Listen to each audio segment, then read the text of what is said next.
Hare Krishna, Krishna Krishna, Hare Hare, Hare Ram, Ram Ram, Hare Hare.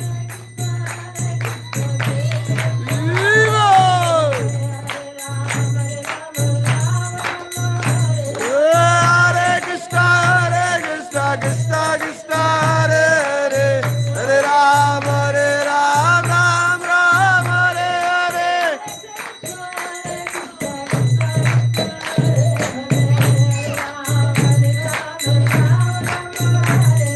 Hare Krishna, Krishna Krishna, Hare Hare, Hare Ram, Ram Ram, Hare Hare.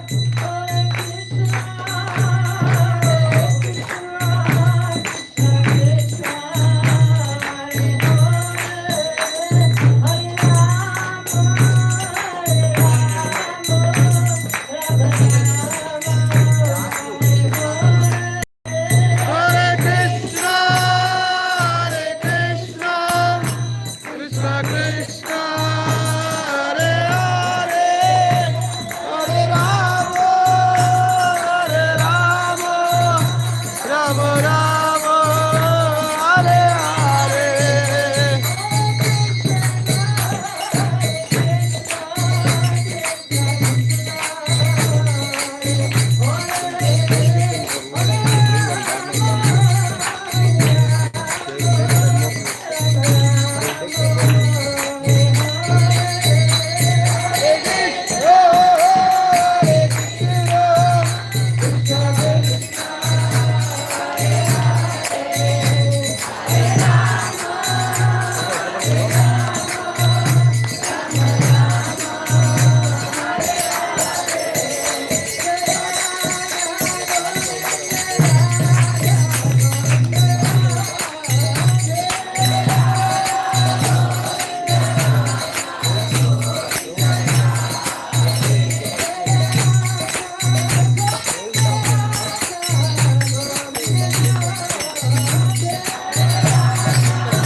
Shri Vrindavan Dham ki Jai, Srila Prabhupada ki Jai, Shri Harinam Sankirtan ki Jai, Jai Gaur Premanande.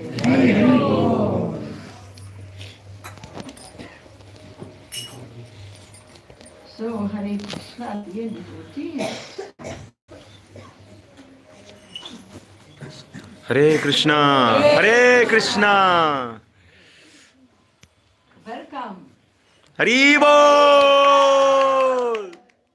Welcome at the lotus feet of Shri Shri Radha Govinda. Haribol! Shri Radha Govinda ki Srila Jai. Prabhupada and Giriraj Maharaj.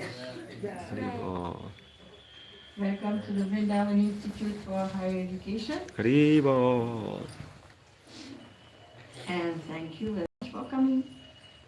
Haribol!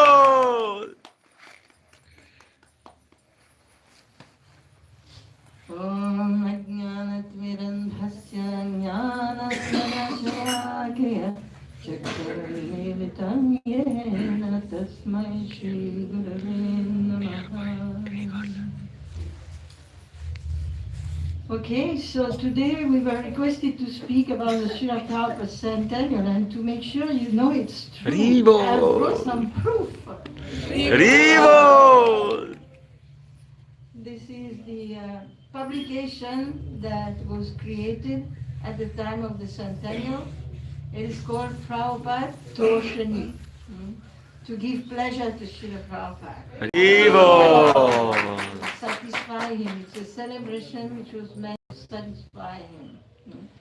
So, this was the main newsletter, the publication, which was propagating and promoting all the programs of the centennial and reporting on all what the devotees were doing all over the world about the centennial. So there are many issues.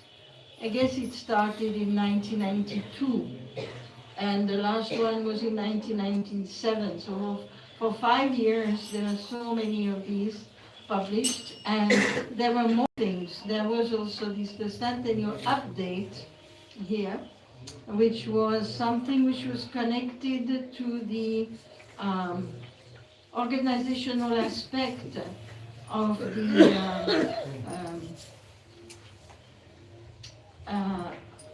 the organizational aspect of the centennial, explaining who were in charge in different places and what were the tasks and what were like that.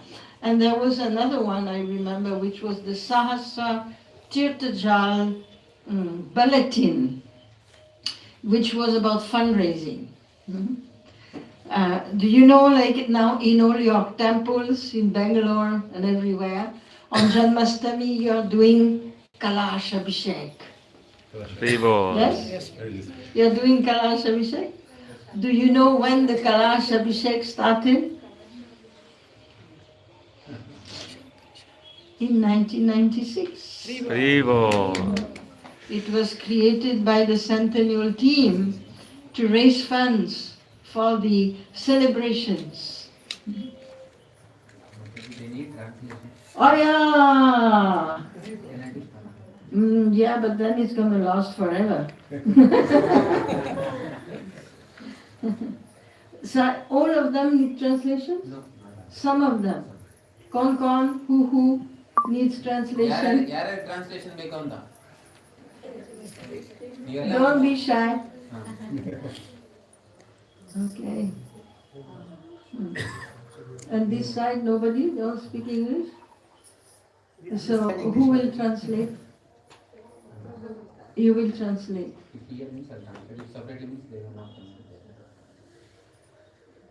Who will translate then? You will translate for everybody. So, yeah, can you translate at the same time as I speak? Yeah, that would be helpful. Yeah, that's the best, no? Yeah, best, yes. Then I can speak more.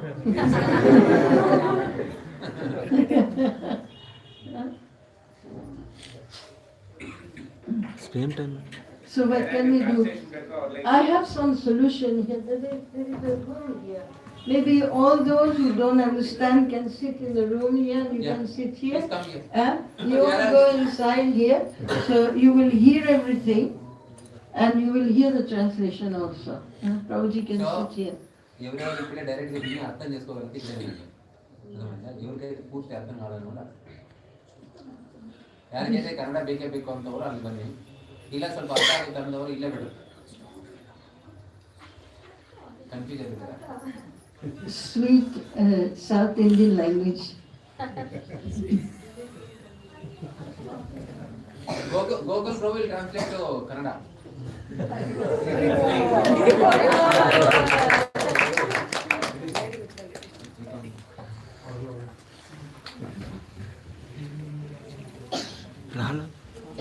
Prahalad Prabhu. ಯಾರಿಗೆ ಬೇಡ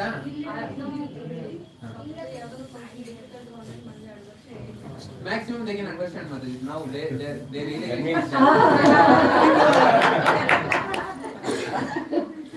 Prahalad Prabhu. Anyway,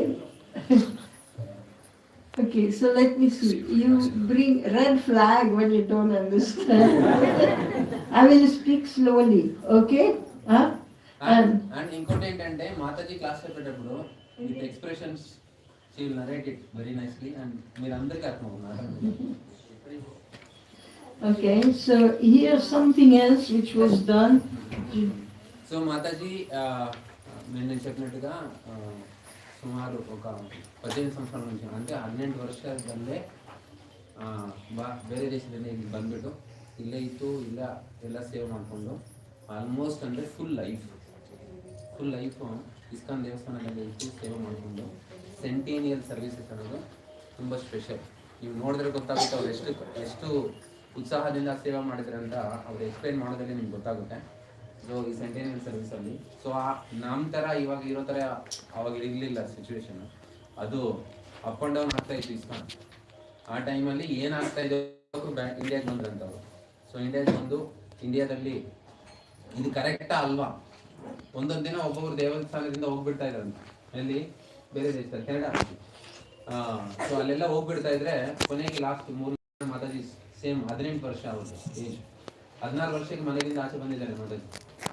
so ಆಚೆಗೆ ಬಂದು ದೇವಸ್ಥಾನದಲ್ಲಿ 2 ವರ್ಷ ಅಲ್ಲಿ ಸೇವೆ ಮಾಡಿದ ಮೇಲೆ ಆ 2 ವರ್ಷದಲ್ಲಿ ಪ್ರಭುಪಾದ್ ಅಲ್ಲೇ ತೀರೋಗಿರೋ ಆದ್ಮೇಲೆ ಆಗ್ತಾ ಇರುವಾಗ ಸೊ ಅವ್ರಿಗೆ ಸಂಶಯ ಏನ್ ಬಂದಿದೆ ಅಂದ್ರೆ, ಇಷ್ಟು ದೊಡ್ಡವರೆಲ್ಲ ದೇವಸ್ಥಾನ ಬಿಟ್ಬಿಟ್ಟು ಹೋಗ್ಬಿಡ್ತಾ ಇದ್ರೆ ಎಲ್ಲೆಲ್ಗೋ, ನಾವು ಫಾಲೋ ಮಾಡ್ತಾ ಇದ್ರೆ ಕರೆಕ್ಟೋ ಅಲ್ವಾ ಅಂತ ತಿಳ್ಕೋಬೇಕು ಅಂತ. ಇದು ಮೂಲ ಎಲ್ಲಿದೆ? ಭಾರತ ದೇಶದಲ್ಲಿ ಇದೆ. ಇಸ್ಕಾನ್ ಮೂಲ ಭಾರತ ದೇಶದಲ್ಲಿ ಇದೆ. ಸೊ ನಾವು ಭಾರತ ದೇಶಕ್ಕೆ ಹೋಗ್ಬಿಟ್ಟು ಈ ಇಸ್ಕಾನ್ ಕರೆಕ್ಟೋ ಅಲ್ವೋ ತಿಳ್ಕೊಳೋಣ ಅಂತ ಹೇಳ್ಬಿಟ್ಟು ಬರ್ಬೇಕಂದ್ರೆ ಅವ್ರ ಹತ್ರ ದುಡ್ಡಿಲ್ಲ, ಬರೋ ಟಿಕೆಟ್ಸ್ಗೆ ದುಡ್ಡಿಲ್ಲ. ಅವಾಗ ದೇವಸ್ಥಾನ ಓಪನ್ ಮಾಡಿದ್ರೆ ಎಲ್ಲ ಗಿಫ್ಟ್ ಶಾಪ್ ಇತ್ತಂತ. ಆ ಗಿಫ್ಟ್ ಶಾಪ್ ಅಲ್ಲಿ ಇರುವಂತ ಎಲ್ಲ ಫೋಟೋಸ್ ಎಲ್ಲ ತಗೊಂಡು 3 ಜನ ಹೆಣ್ಮಕ್ಳು ಆಚೆ ಹೋಗ್ಬಿಟ್ಟು ಎಲ್ಲ ಸೇಲ್ ಮಾಡಿ ಡಿಸ್ಟ್ರಿಬ್ಯೂಟ್ ಮಾಡಿ ಅದರಲ್ಲಿ ಎಷ್ಟೈತೆ ಲಕ್ಷ್ಮಿ ಬಂದಿದೋ ಆ ಲಕ್ಷ್ಮಿದಿಂದ ಟಿಕೆಟ್ ಬುಕ್ ಮಾಡ್ಕೊಂಡು ಮಾಯಾಪುರ್ಗೆ ಬಂದ್ಬಿಟ್ರು. ಸೊ ಮಾಯಾಪುರ್ಗೆ ಬಂದು ಅಲ್ಲಿಗೆ ಬಂದು ಅಲ್ಲಿ ಎಲ್ಲ ನೋಡುವಾಗ ಚೆಕ್ ಮಾಡ್ಕೊಂಡು ಇದು ಕರೆಕ್ಟ್ ಅಲ್ವಾ ಅಂತ. ಫಸ್ಟ್ ಬಂದ್ಮೇಲೆ ವ್ಯಾಸಾಸ್ನಲ್ಲಿ ಸೊ ಇಸೋಲಿನೆಸ್ ಲೋಕನಾಥ್ ಸ್ವಾಮಿ ಮಹಾರಾಜ್ ಕ್ಲಾಸ್ ಕೊಡ್ತಾ ಇದ್ರಂತ. ತುಂಬಾ ಹೆವಿ ಆಗಿತ್ತಂತ. ಅವ್ರ ಮನಸ್ಸಲ್ಲಿ ಬಂದಿರುವಂತ ಯೋಚನೆ ಏನಂದ್ರೆ, ನಾನು ಯಾರ ಹತ್ರನೇ ಏನೋ ದೀಕ್ಷೆ ತಗೊಳ್ತೀನಿ, ಇವ್ರ ಹತ್ರ ಮಾತ್ರ ಇನ್ ದೀಕ್ಷೆ ತಗೊಳಲ್ಲ. ಬಟ್ ಕೊನೆಗೆ ಅವ್ರ ಹತ್ರ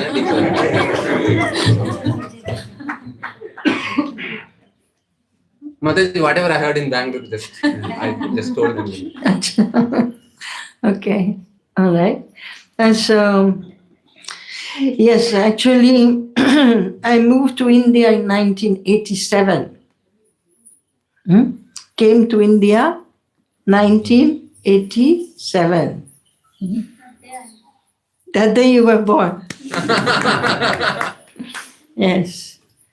And I met Maharaj in 1987 in Mayapur, and then in Rishikesh, then in Badrinath, and then slowly I started doing some service sevas for Maharaj.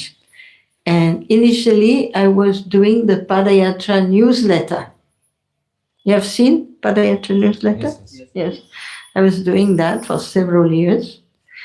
And but gradually Maharaj became involved with the Srila Prabhupada Centennial. This was the newsletter in India. This is for India. So we rented a place in Delhi next to the Radha Parthasarthi temple. But there was no temple. It was only land. And we started with 2 apartments. And so, first of all, how the idea of celebrating Srila Prabhupada's centennial came, or when it came, it was in 1986, 10 years before. You know, we have heard about the Padayatra from Dwarka to Mayapur. So they were walking to celebrate Lord Chaitanya's 500th appearance day. they were celebrating. 1986 was Lord Chaitanya's 500th anniversary. So for this, they decided to do a Padayatra, which was retracing Lord Chaitanya's visit to South India and everywhere, Maharashtra. So they started from Dwarka, and from Dwarka they came down to Gujarat, Maharashtra, and then they went all to Kanyakumari. Then from Kanyakumari up Chennai, then they went to Jagannath Puri, then Kolkata and Mayapur. They arrived in Mayapur in 1986, Gora Purnima festival. So they were supposed to stop there. But those who were on Padayatra, after 18-month walk, 18 months, they like Padayatra. They didn't want to stop anymore. They wanted to continue. It was very successful. So many books, so many villages, so much preaching, prasadam distribution, book distribution. And it was a big party, 250, 350 devotees. Because all the countries of the world, they had taken pledge to send devotees. So there were American devotees, European devotees, Indian devotees, Australian devotees, from everywhere. And they were walking on Padayatra. So when they arrived in Mayapur, they didn't want to stop.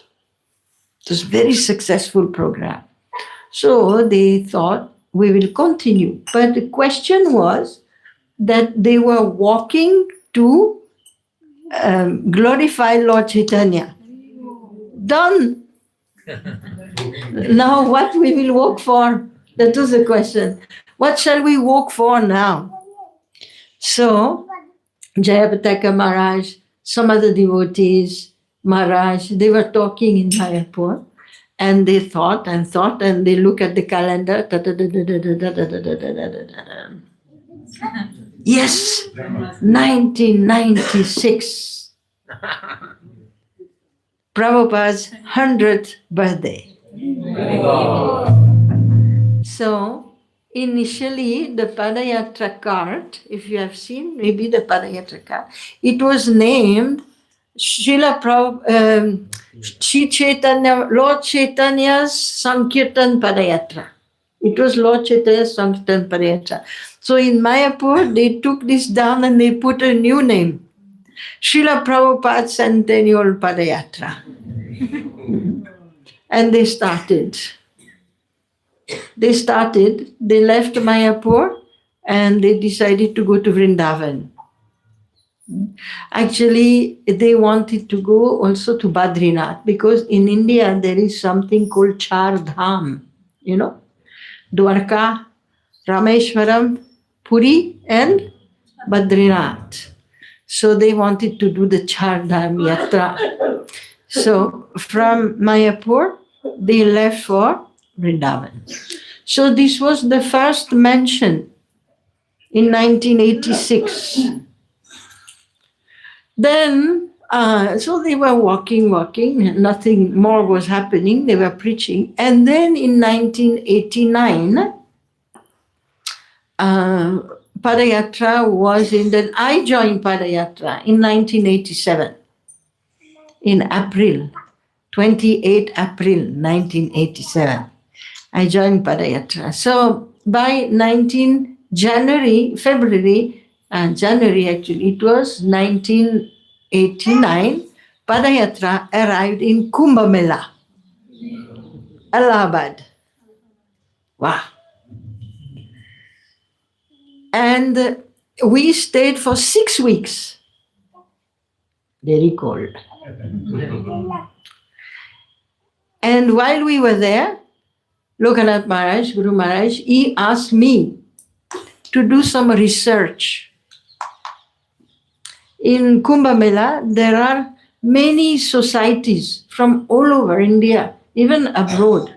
All religious, spiritual, bogus, bona fide, everybody is there. So Maharaj gave me a list, I think 5, 6 names of societies that he knew they celebrated some centennial of their founder.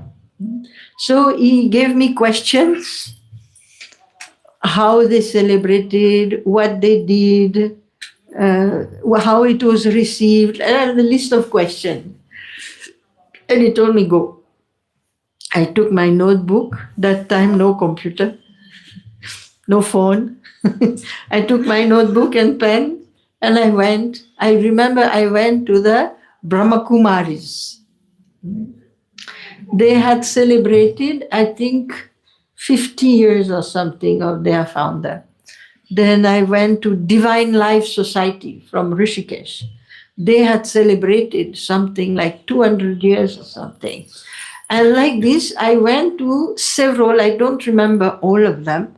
I think there was Swami Narayan also. I visited several camps with my notebook and pen, and they were answering the questions. They were telling me they do this, they did that, they did this, they did that, so many things they did. And mostly what they did, it was all in numbers. We did 100 conferences for the founder. We did 100 padayatras, also they were doing these things. We had 10,000 whatever, this 100,000, 10,000, this thousand, that thousand, hundreds of this, hundreds of that. They were doing so many things, and they had done other things like the Divine Life Society built a bridge. You know, when you go to Rishikesh, there are 2 bridges over the Ganga. There is the Ram and Lakshman. Jula. Lakshman Jula. So the Lakshman Jula, it was an offering to what's his name? Vivekananda? No, what's his name? Divine Life Society, the leader there. It was an offering on his centennial. And they also did other things like they published stamps for letter. You know, today we don't know what is letter. There used to be stamps to put on the letter. They published stamps, they made coins, they named streets. So I got so much information, what they had done. And I came back and I gave to Maharaj, this is what I found. And then Maharaj, we put it in a format. These are offerings, possible offering. Then we started to think for Prabhupada what we can do. We can distribute 100,000 books. We can establish 100 memorials. We can name the streets. We can do this. We can do that. We started with an initial list, and we circulated. We sent to some senior devotees left and right. But ISKCON was very different at that time. And it was actually a time of difficulties sometimes. And the devotees, mostly the comments that we got were like, what is the use of all these numbers? Because here are also young people. ISKCON has a whole history. So in the 1980s, beginning of 1990s, there are many difficulties in our society. So they said, what is all these numbers? Tell us some quality, something. Where is the devotee care? Where is this? Where is that? Where is the hospital for the devotees? Where is this? Where is that?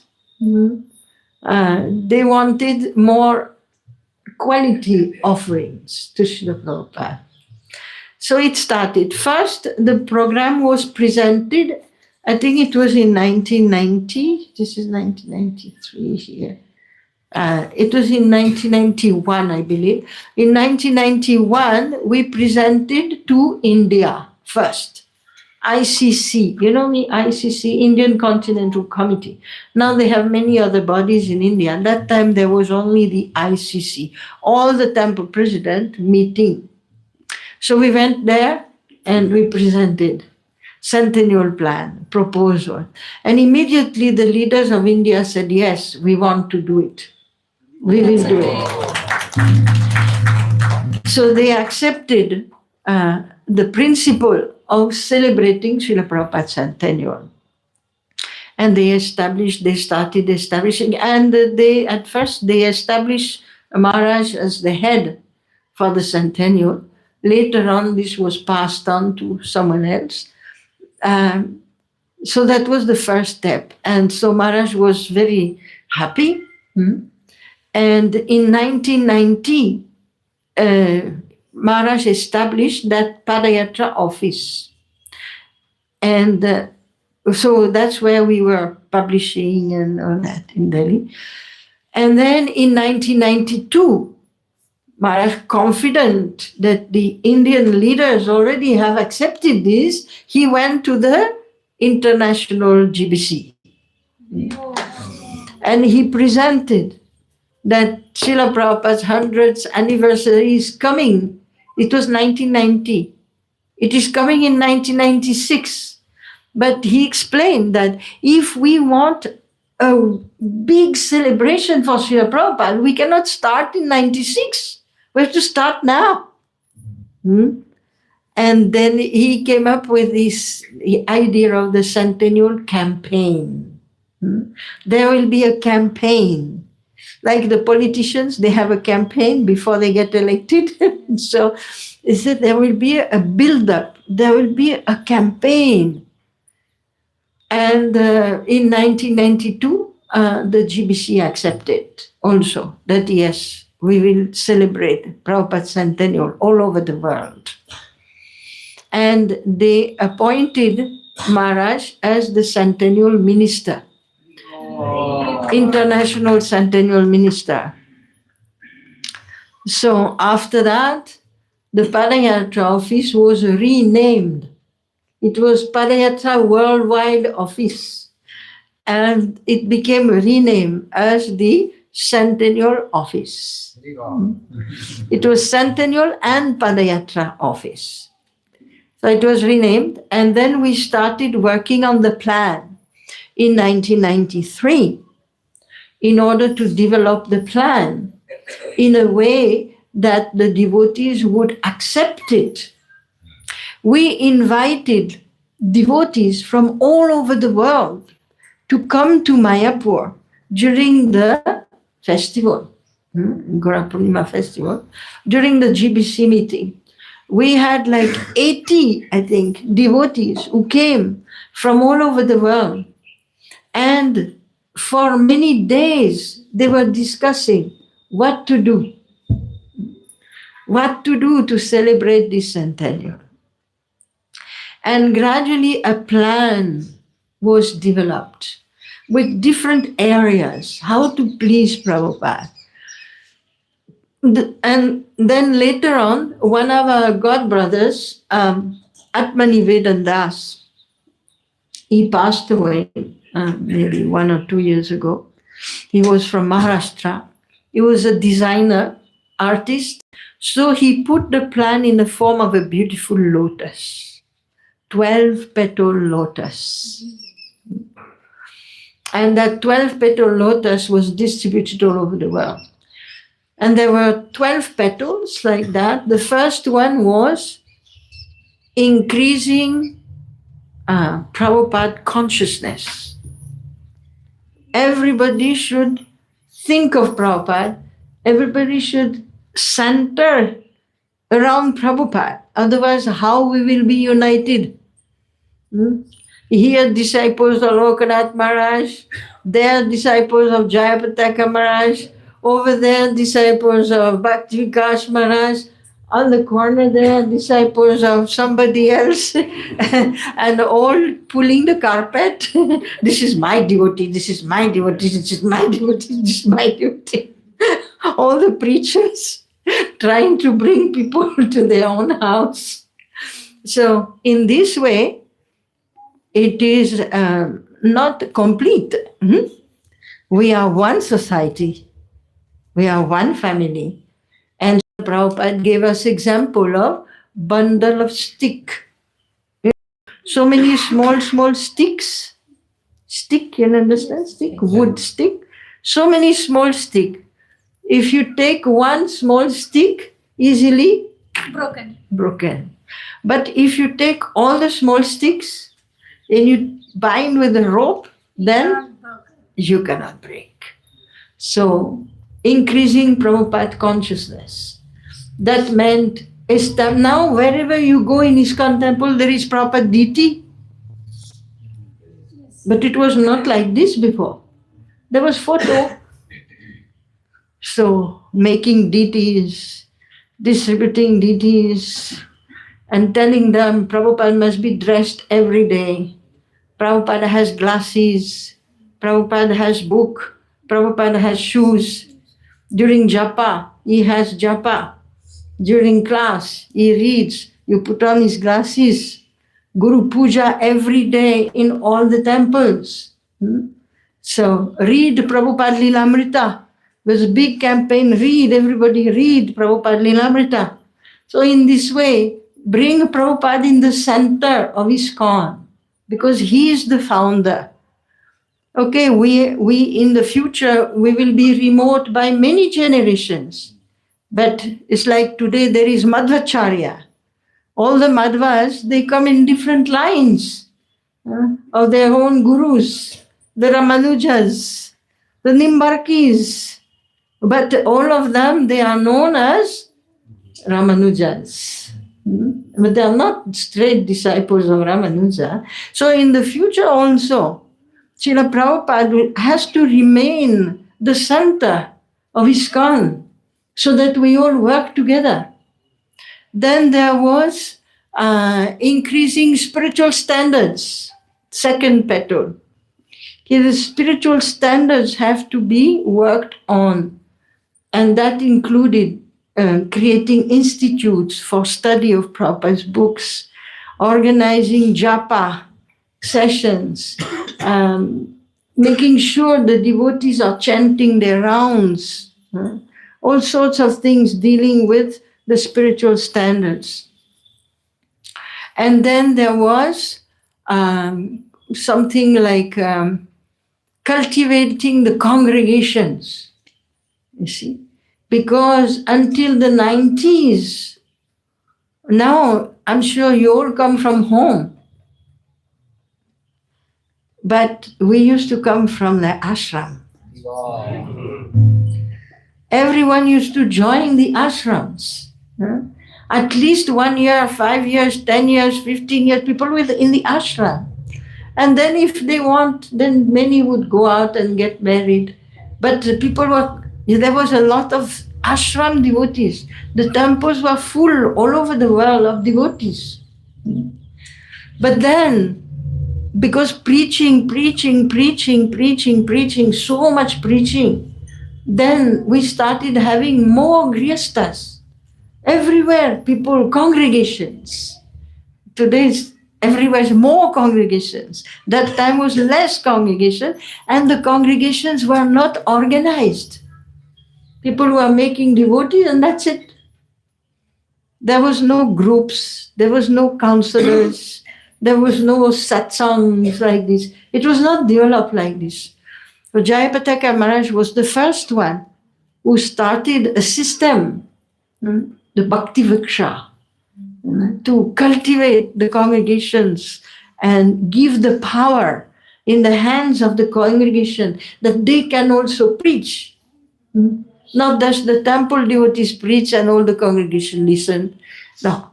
After listening, they can also preach. They can also build groups. They can grow. So this was started. So the cultivation of congregations. Then there was, of course, Harinam, increasing the Harinam, vows to chant, marathons to chant, and especially Harinam in the street. This is how Srila Prabhupada started the movement, This is the movement of Lord Chaitanya. You take up kartal and mridanga and you go in the street and you chant Hare Krishna. You go. Udilo Aruna Pura Bhaji. Lord Chaitanya in the early morning when the sun is rising, he goes in the streets and he calls the people. Utho, utho, Jeev Jago. So this was the culture of the Harinam, the Sankirtan movement. But over the years, it's too difficult. It's cold, it's hot, we're shy. Not going anymore on Harinam. So during the centennial, everybody on the street, go, son, do. So like that. There was one petal for congregation, one for holy name, one for the books. Increase Prabhupada's book distribution. And they did great. And there was prasadam distribution petal. Distribute so many plates of prasadam. Then there was create memorials, gates, name the streets, various different things they did, open museums, so many things they did to coordinate this. Then there was increase Prabhupada's reputation. This was the PR, working with the newspapers and working with the people outside, and propagating the goodwill and the news about Srila Prabhupada and ISKCON. Prabhupada was everywhere in the newspapers during the centennial because that was the plan. So these were so many petals, some of them I forgot, I guess. And then there was celebrating the event. This was the last one. This was 1996. What we will do to celebrate in 1996. But all these other things were for celebration also. Increasing the congregation, distributing books, doing Harinam, all these things, doing festivals. So, and then in 1996, there was a plan that it was, and there was another one I forgot, very important petal, uniting Srila Prabhupada's family.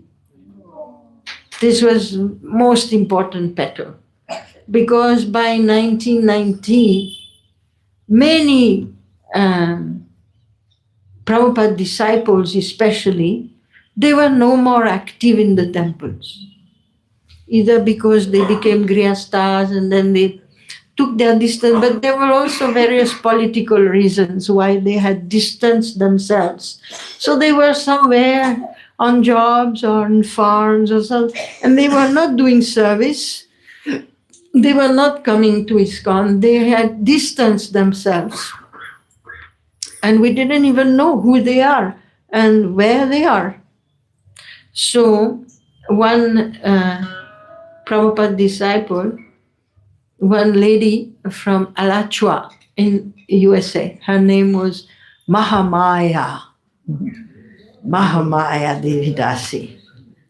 She found the initiation book. When Srila Prabhupada was giving Diksha, he was writing all the names in the book, the name, their karmi name or legal name, their devotee name, first, second initiation, date, place. So we found the book. There was more than 5,000 names. And then she started calling, looking for the people.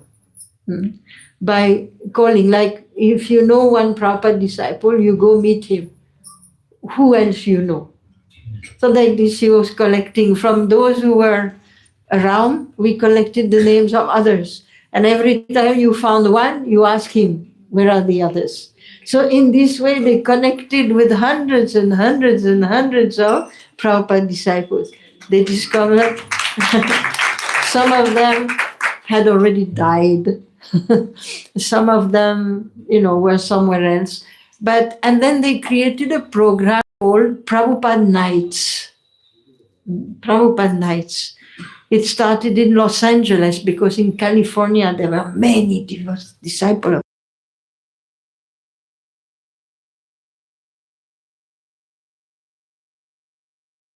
The Prabhupada nights in America, then in UK, then in Australia, all over. And these Prabhupada nights were evening programs in which we come and talk about Prabhupada. And all the Prabhupada disciples, switch off. The Prabhupada disciples who didn't want to come to the temples, didn't like ISKCON, but they liked Prabhupada. So they were all coming to the Prabhupada nights. And it started growing to big programs, actually. And the centennial was promoted to the Prabhupada disciples. And many of them, they took sevas. And they came back to the fold of ISKCON. You will not know, many of them came back, that you cannot think that they were not here before, because now you see them, but they were not here. So it was the centennial was a very powerful wave that took over the whole of ISKCON. Maharaj became the minister, and then the plan was to have a continental minister on each continent, and then representatives in all the temples. And it was like this, that we would communicate with the temples, send them the plan, see whether they can appoint somebody. And some of them were, oh yeah, good, nice. And some of them were like, not interested.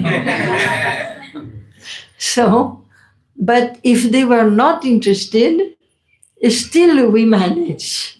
Because people come to Gaurapurnima, they come for Kartik, they come, we know them.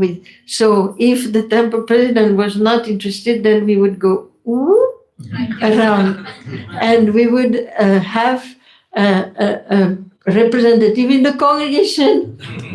So in this way, we were propagating this celebration everywhere. And in the end, ISKCON was not as big as it is now, but it was. We had 135 centennial representatives all over the world. And we were communicating all the time, sending them the newsletters, sending them the updates, sending them plans, orders, instructions. It's almost like the centennial. And then there was a centennial working committee. It was called CWC, the Centennial Working Committee. And this was the heads of all the petals. Jayapataka Maharaj, he was congregation development. And then we had, I think, Rajbihari Prabhu, if you know him, he was like spiritual standards. Priyavrata Das was the Food for Life, food distribution. I think Rohini Sutta, he was the petal coordinator. It was called petal coordinator for book distribution. Mukunda Goswami, he was the petal coordinator for increasing Prabhupada's reputation. Guru Maharaj himself was the petal coordinator for uniting Prabhupada's family. So there was one Guru Sevananda Das, I think his name, no, Guru, what was his name?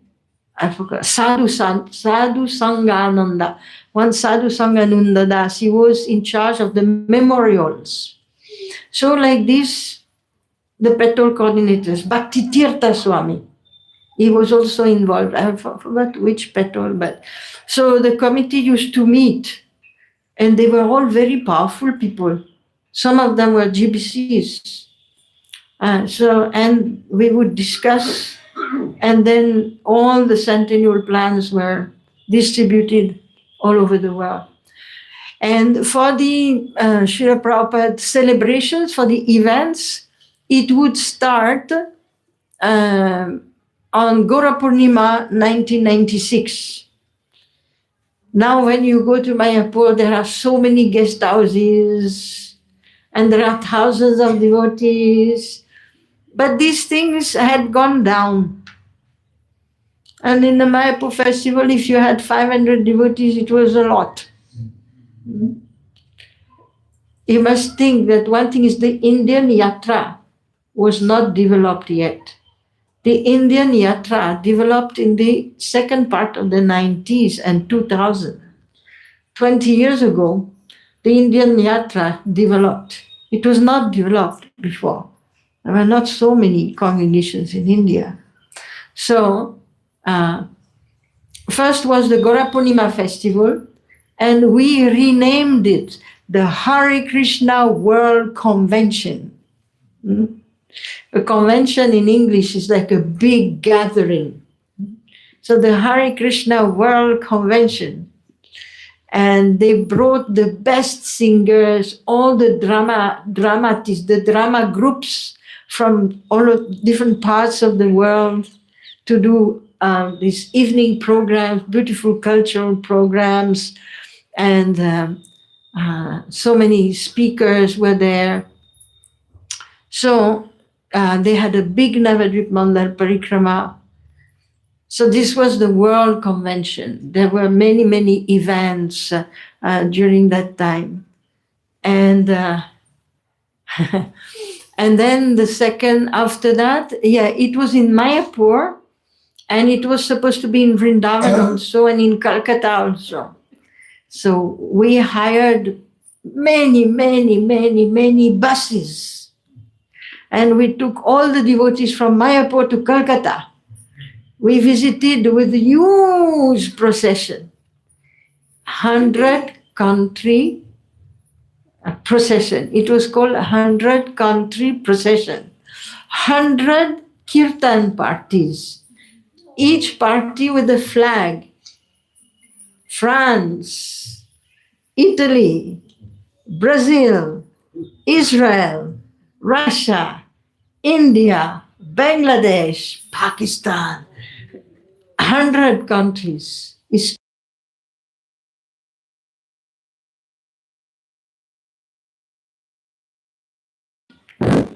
We made the flags in Delhi. We made the flags, and there was this. We visited Srila Prabhupada pastime places where he was born, and the Radha Govinda temple, and the school, the Scottish college where he was studying. We visited all these places. And ISKCON Kolkata that Prabhupada started, Radha Govinda. And then we went on a train all together. We rented a train. It was called the Srila Prabhupada Centennial Train Express. The Srila Prabhupada Centennial Express. It was to start from Calcutta and go to Allahabad for another procession and then go to Delhi for another flag procession and more programs. Only thing was, who was in charge? Radharaman, who is now Swami. He was a brahmachari. Radharaman Swami was in charge of the train. So we were all sitting on the train in the Calcutta station, and time was passing. We arrived in the morning. Time was passing, so I thought, let me see. I go to see Radharaman. I said, Prabhu, at what time we are leaving? And Radharaman Maharaj is a different person. He's an organizer of Brahmanal Parikrama, but he said, I don't know.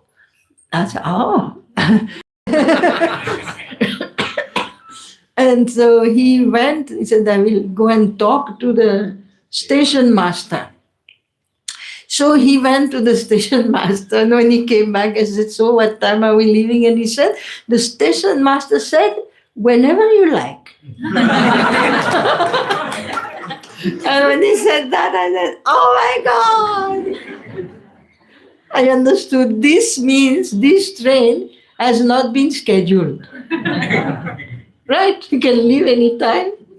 This means this train has not been scheduled and it will not have any priority.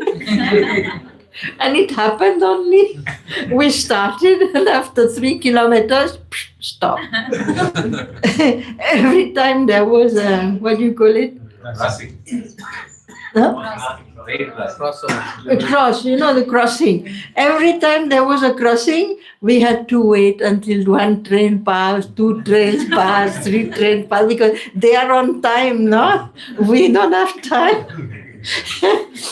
So we waited, then two, we go 10 kilometers further, then again a crossing, again we wait. So like this, we ate all the food we had, we drank all the water we had, we used all the water in the washrooms, and then after that, ayo.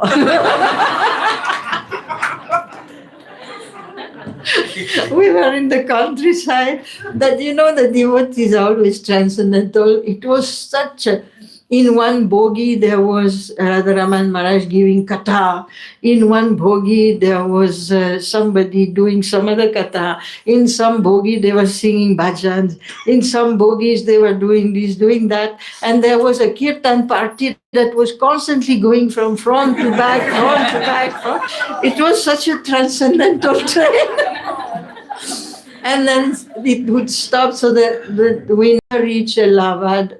We were supposed to reach by 12 o'clock or something. We reached 12 o'clock, 10 o'clock at night in Allahabad, so we couldn't do anything much. They just fed us some prasadam. Everybody was starving. And then we just ate prasadam and we got back on the train. And the train started again to go to Delhi. And the second day, again, we ran out of water, everything. But by then, the devotees had learnt, So I remember, they said the train is stopping. Devotees ran out from the train because, sitting all day. Everybody would come out and they would make exercise. They would wash their clothes at some tap somewhere. They would dry, they would hold the clothes, dry, and as soon as we would hear, everybody would run back in the train. It was such an adventure. Finally, we reached Delhi and we had the programs in Delhi. It was very nice. So this was the first big program. And then there was also another big program, was the Srila Prabhupada Vyasa Puja, naturally. Srila Prabhupada's Vyasa Puja was a big program in Kolkata. It was all over the world, but there was a big one in Kolkata. We rented the Netaji Subhash Chandra Stadium. It was a big stadium. Recently they had also some program there, remember. So we were in the stadium, so many devotees were there. And it was Vyasa Puja, so Vyasa Puja means we had talks, and then we had Abhishek, but it was not just any Abhishek. It was a Sahasra Tirtha Jal Abhishek. The bathing Prabhupada with the water from 1,000 holy places. So this was very extraordinary. But you have to understand, just like we made the patakas for the procession, we also collected the water for the Abhishek. So we started in 1994. In 1994, in June, on Ganga Puja Day, a party from the Centennial House, the Centennial Office, it was called the Centennial House, 22 of us, we gathered together, we journeyed to Gangotri. And from Gangotri, we walked to Gomukh, the source of Ganga. At the source of Ganga, on Ganga Puja Day in 1994, we collected with a big kalash, which was made from silver, and gold plated outside, we collected the first water from the Ganga. We did arti, sitting on the ice cubes. Those who were brave took baths in the icy water. Amazing sight. Gomukh, the Ganga is so powerfully coming out from under a glacier, from under the ice. Ganga is gushing out very powerfully, is throwing the big pieces of stones and ice, throwing on the side like this, very powerful. So we collected the water and we put on the head and we carried down. This was the first water. And then after that, we had to collect left 999. So we started working on it. It didn't go very fast, but it was. Padayatra India collected many because they were going from place to place. And the Brajmandal Parikrama, they collected also many from Brajmandal. Navadvip Mandal Parikrama, they collected from there. But still, there were still like 700 to collect. And then one day, one boy came and he wrote to us all the way from Canada. And he said, I want to serve for Srila Prabhupada Centennial. I want to join the Centennial team. So we said, okay, come. He was an accountant. Then, okay, come. You can join the Centennial. So he came. So difficult to engage him. His mind everywhere. And he said, yes, I want to serve, I want to serve. So we try him in this department not working, that department not working, that department not working. And constantly he was saying, oh, I want to visit all of India. Then one day I woke up and I said, he wants to visit all of India and we have to collect water from everywhere.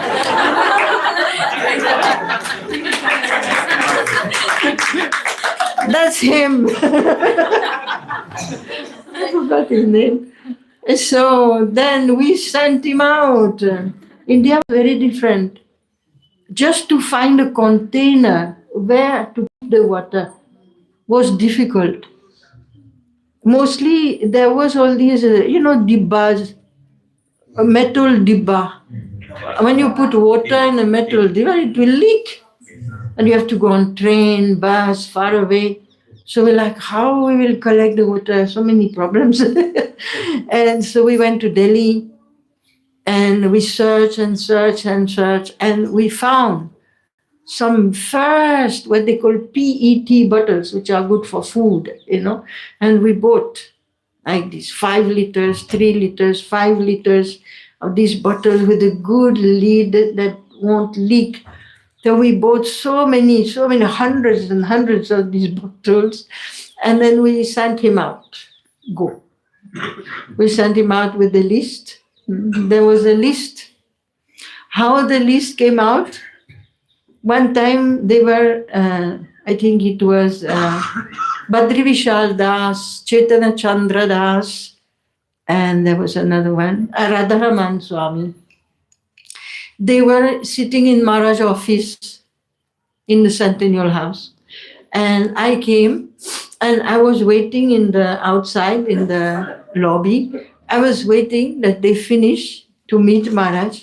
So I was seeing they were having such a discussion. Like this. I said, oh, what are they talking about? And then after some time, all 3 of them came out of the room. And they were like, oh, so how are we going to do this? I said, what happened? Then they explained that we were discussing Prabhupada Abhishek for his Yes Puja, what to do. And we were giving ideas to Maharaj. They were discussing. And Badri Vishal Das, he also passed away a couple of years ago. He was from the Himalayas. So he proposed, we are going to bathe Prabhupada with Ganga Jal.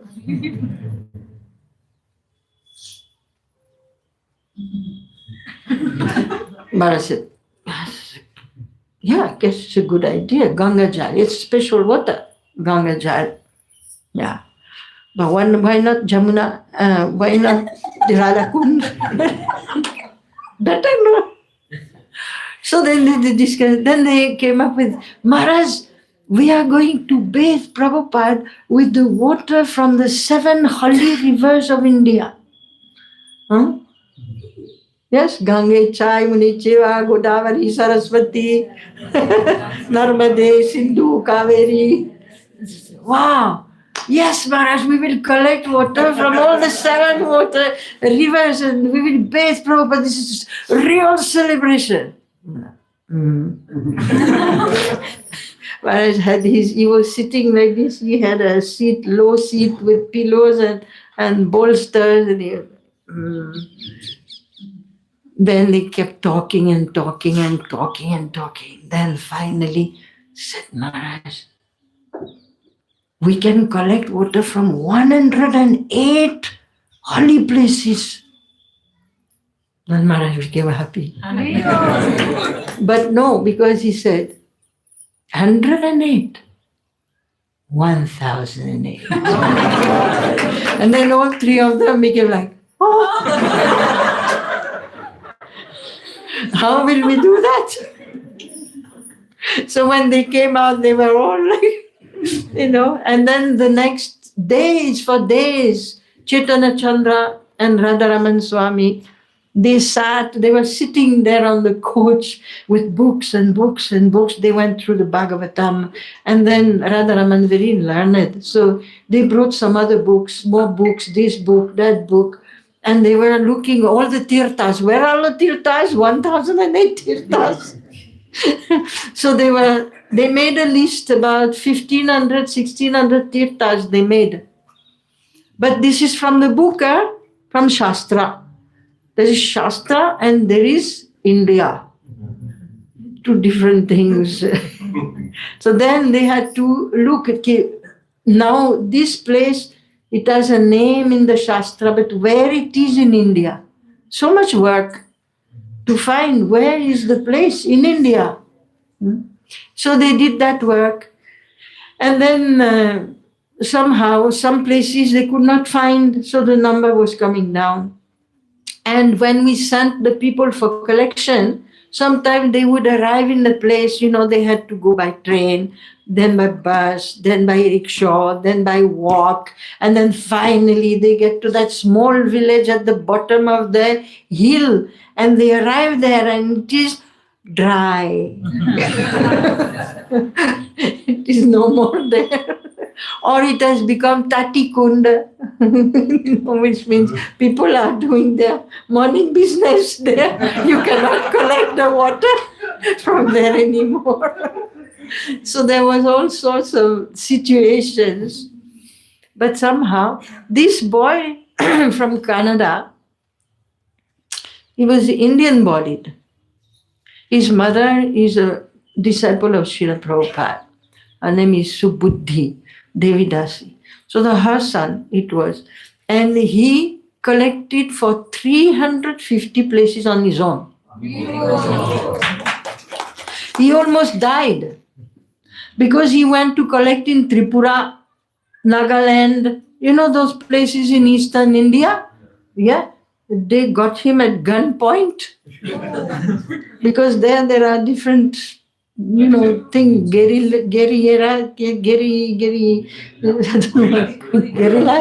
No, not gorillas. There are gundas, all sorts of different people, political parties and all. He almost lost, he had the gun here,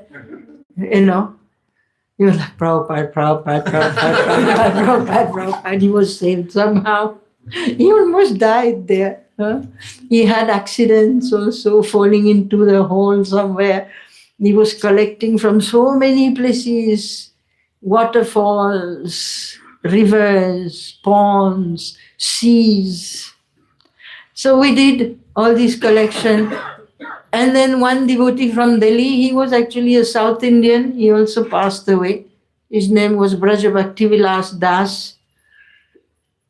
He was from South India, so he very much like mantras. So what he did, he recorded. He made a recording singing all the names of the holy rivers that were collected. All the names, he was singing all the names with some additional words like, this is now comes like Saraswati and offering her waters, and now comes this and that. It was so when we bathed Prabhupada in Calcutta, we played this thing. It was so transcendental. First of all, you should know that one time I had a dream. Initially, we brought all the waters, then more water, more water, more water. In every room, there was water everywhere, water, water. So, as I said, when we started the centennial, we had 2 apartments in one building. Then we took 3, then 4, then 5, then all building. We had four floors. We had a whole building, centennial house. The last place which we didn't have was the basement. So finally, we asked people to vacate and we took the basement. And the basement became the place for the Sahasra Tirtha Jal. We made shelves and there were so many rows, bottle, so many bottles. Then we bought a machine to kind of do some, antibacterial type of treatment, because some of the waters, after 1 week, they turn green, yellow, red, some bacteria is there, something. So we had to purify, because the plan was not to bathe Prabhupada only in Calcutta. It was to bathe him all over the world. We had to send the water across the borders. If they see some yellow water in the bottle, they will not let it go through. And we brought Ganga Jal from the mountains, high up, with tanker. We brought tankers of Ganga Jal. And we mixed the Ganga Jal, all the Saraswati Jal with the Ganga Jal. One for volume, and second, because Ganga Jal does not go bad. You can try. I collected Ganga Jal in 1981 in Benares, in a bottle. It has never changed. That is the property of Ganga. It is pure. So we mix the Ganga water with the other waters, and then we had to bottle it. So we went to a plant where they bottle the water, and we got all the, so many bottles. So we had bottles with the tag, Sahasra Tirtha Jal, Srila Prabhupada Maha Abhishek, Centennial Maha Abhishek. So I had a dream when all the waters were in the basement. It was like when you would go there, you go down the steps and you arrive there, immediately it was so quiet. And immediately you feel like, Pranam. And one night, I was sleeping and I had this dream. Somehow, it was about the waters, naturally. It was about the waters. But what I understood in the dream, it's not water. In each tirtha, there is a devata. There is a devis, devatas, and they are coming. This is what I dreamed. That actually, so who is Srila Prabhupada? We will know when we meet him in the is such person that all the tirthas are coming for his centennial day.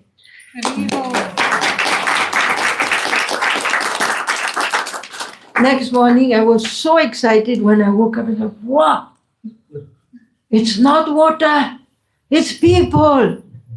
then we understood also that's why the water collection was going good actually. It was coming. People were volunteering for this, for that. People, there is a holy tirtha next to my birthplace. I will go and collect. It was coming. Because the tirthas wanted to come. So all the devatas. So it was amazing. So in Kolkata, when we did the Abhishek went on for hours. 4 kalashas at a time. 4 people at a time. And they were so much pouring water non-stop. Like when there is Abhishek, one person pours, then you wait. The next person pours, then you wait. That was not like this. There were so many devotees. So it's 4 people. So there was always somebody pouring. So that means that the water was gliding on Prabhupada's body non-stop, like a waterfall. Wow. Yeah. And it felt like time has stopped. Just you see Prabhupada, and the water is flowing. 1 hour, 2 hours, 3 hours, I don't know how many hours, 4 hours. It was just flowing, and it was like time is stopped. We people who were from the Centennial House, we figured, where is Charanamrita going? Somewhere at the back of the stage, there was big drums, because so much water. There was big drums. So we found the drums and we went with the bottle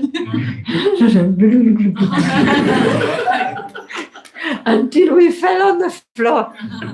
I remember, personally, I drank 3 liters.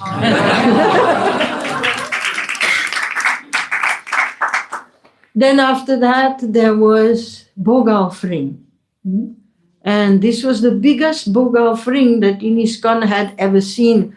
Nowadays, again, because of the growth of all the congregation and all, many times there are big bhog offerings. But that one was the first time there was such an offering. It was 1,111 offerings. And the people cooked and they all brought this to Calcutta. And all the congregation in Calcutta was cooking. All the temple devotees were cooking. And they all brought it, in the packed. It was packed, sealed. And then now time for offering.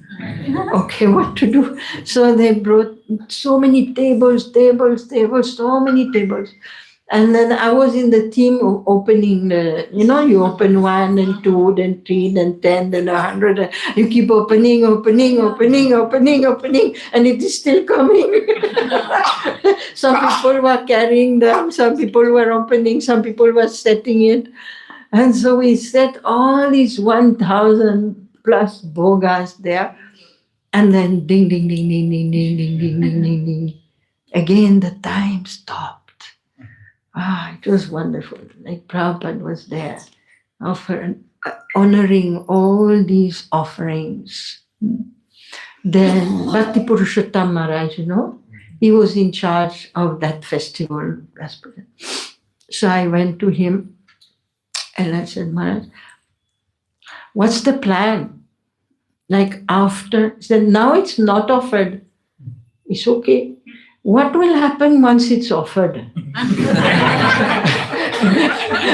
What will happen? You have these 1,000 devotees there looking at the bhoga offering going on, then Aarti is going on, then we say, Hari Bol! I said, what's the plan after it is offered, the Mahaprasadam? What do you do with it? Then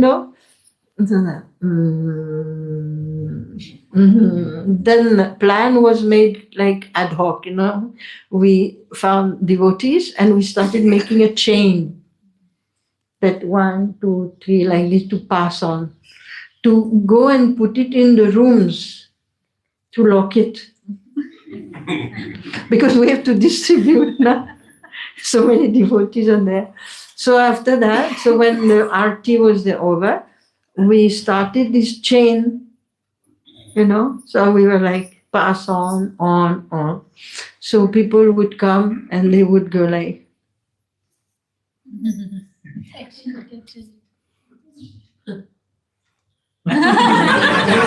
they would run away with 2 pots, 4 pots. They would go in the chain. They would pass like this for 5 minutes, 10 minutes, and then they would just go like 1, 2, 3, 4, 5, 6, and they would run away with the pots. Actually, when the Mahaprashanam came, by then everybody was high, like high. They were mad. First the Abhishek, they drank the Charnamrita. And then comes the Mahaprasada. They were stealing like anything. They were running away. So, and not only this, but they were kind of mad. It was matkas, we had matkas. They were going around like this. Like monkeys. So I was roaming around that time with my pot. Then you would meet somebody and say, what do you have? Then you will take some from their pot, they will take some from your pot. And then at some point, I found the Padayatris, Padayatra India. They were there. I don't know how many of them, 20, 25, like usual. They were not such a big party, but they were all there. They had stolen maximum pots. I found them all in one place, and I remember they were rolling on the ground.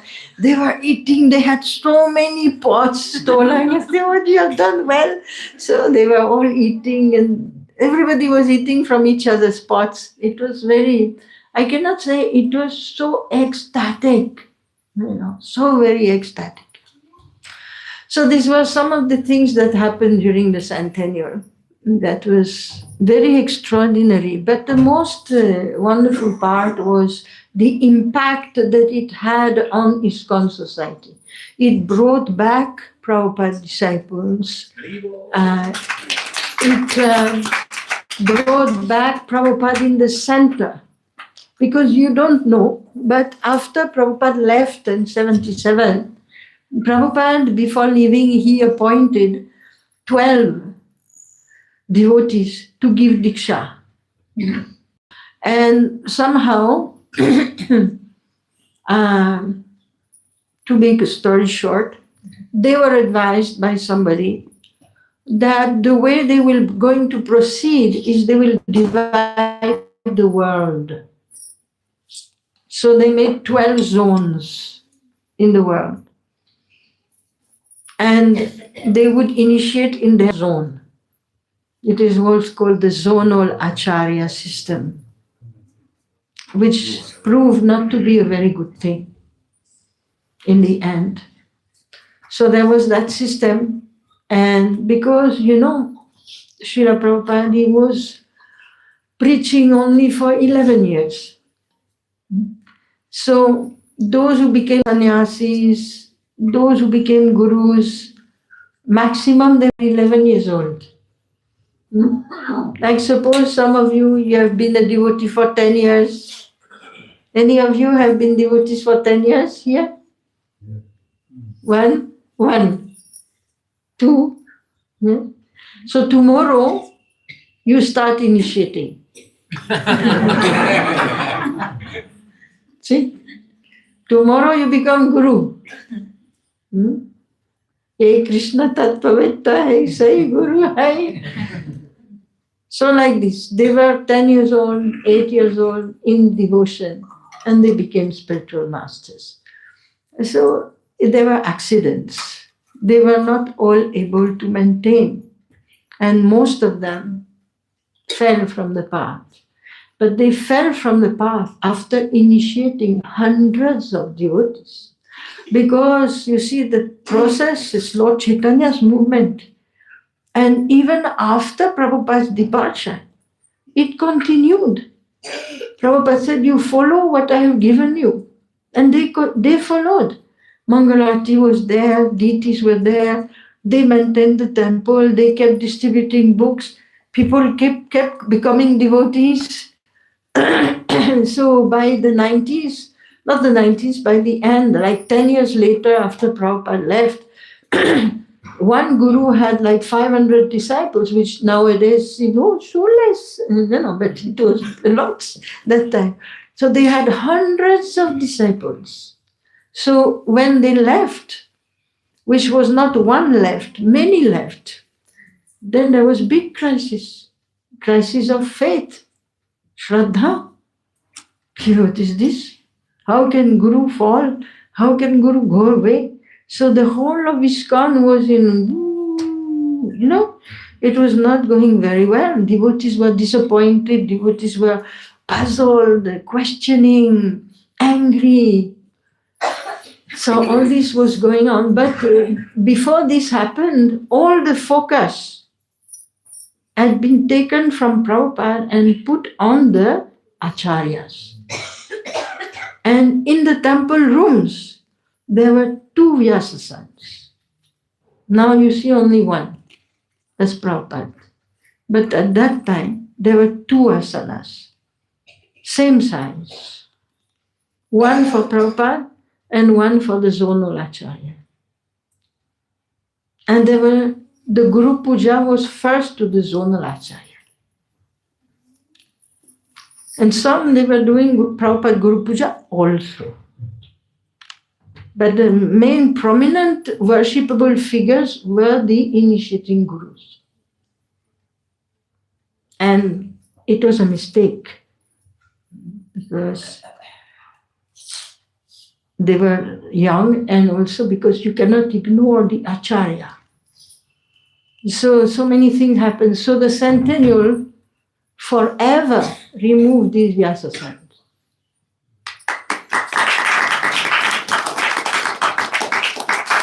That today even in the temple, you are not allowed to keep the photo of your Guru permanently on the altar. These measures have been taken as a reaction, I would say, but till today, and still it is done in some places, but it is not according to ISKCON law. You are not allowed to put the photo of your Guru permanently on the ISKCON temple altar. You stop at Prabhupada. Why you are not allowed? Because, you see, Prabhupada is the Acharya for everybody. But the other gurus, they are not everybody's Guru. Suppose you are in a temple, wherever you have a temple, and you put the picture of Lokanath Maharaj, and you keep it there. Now somebody comes, and he is a disciple of Tamal Krishna Maharaj, or he is a disciple of Vedavyas Priya Maharaj. How he feels? That this is not my temple. He will feel cut. The only way to be united is that Prabhupada is the center, and that we can understand. He is Param Guru. So everybody can follow, everybody can work together. So this is important to understand, that Prabhupada should be in the center, not just now, but for 10,000 years. 10,000 years is the prophecy that the Sankirtan movement will be active in the age of Kali. So we must keep Prabhupada in the center. So like that. Of course, you can worship your Guru, you can do whatever, you can have Yas Puja, you can do all these things, but you have to be sensitive also, that you don't worship him independently from the Guru Parampara. Prabhupada said, Guru, Sadhu, Shastra. Not only Guru. It is Guru, our authority is Guru, Sadhu, Shastra. Three. Out of the 3, which one is more important? Shastra. Very good boy. Shastra. The Guru and the Sadhu, they rely on Shastra. Shastra does not rely on them. Shastra is independent. Shastra means Veda. Veda is Krishna. I am the Veda, Krishna said. So this is Krishna is the Veda. And the Guru speaks from the Shastra. And the Sadhu speaks from the Shastra. All three must agree. But Shastra is the authority first. But Shastra usually is not understood without Guru. So we need the Guru. But not just the Guru. That is why what Prabhupada said, read my books. Don't remain fool. Otherwise, when your Guru speaks, how do you know what he is saying? He should be speaking from scripture. So if you read the scripture, when he speaks, he sit there. If you didn't read the scripture, you go.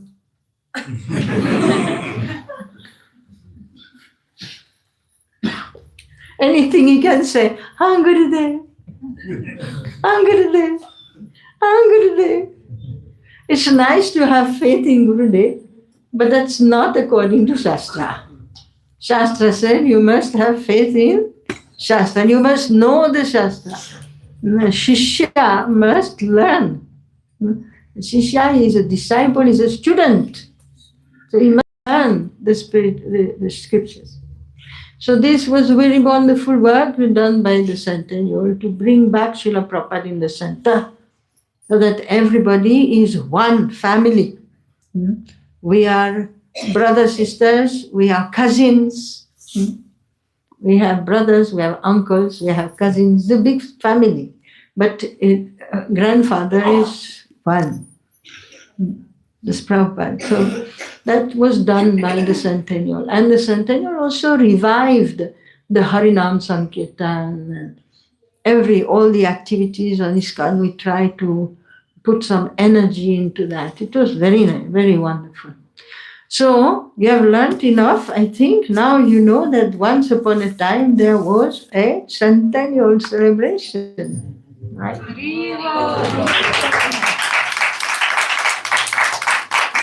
You see here the Kalash. The Kalash. We manufactured 12,000 Kalashas. Somewhere in North India. It was, who was involved with that? Hari Kirtan Das. He was on the stage. Hari Kirtan Das. He's from Bareilly. So from somewhere around there, we manufactured copper Kalashas, silver Kalashas, and gold-plated Kalashas. And each Kalash was designed by Atmanivedan Prabhu, and it had a coin on it with Prabhupada's face. And it had the tilak marks. It was a beautiful design. So there were small one, middle one, bigger one, big one, like that. And we had to export them all over the world. But metal export is regulated. So, and there is tax. So we could not afford that. So when there was the Hare Krishna World Convention, all the devotees came from all over the world to Mayapur. We were ready.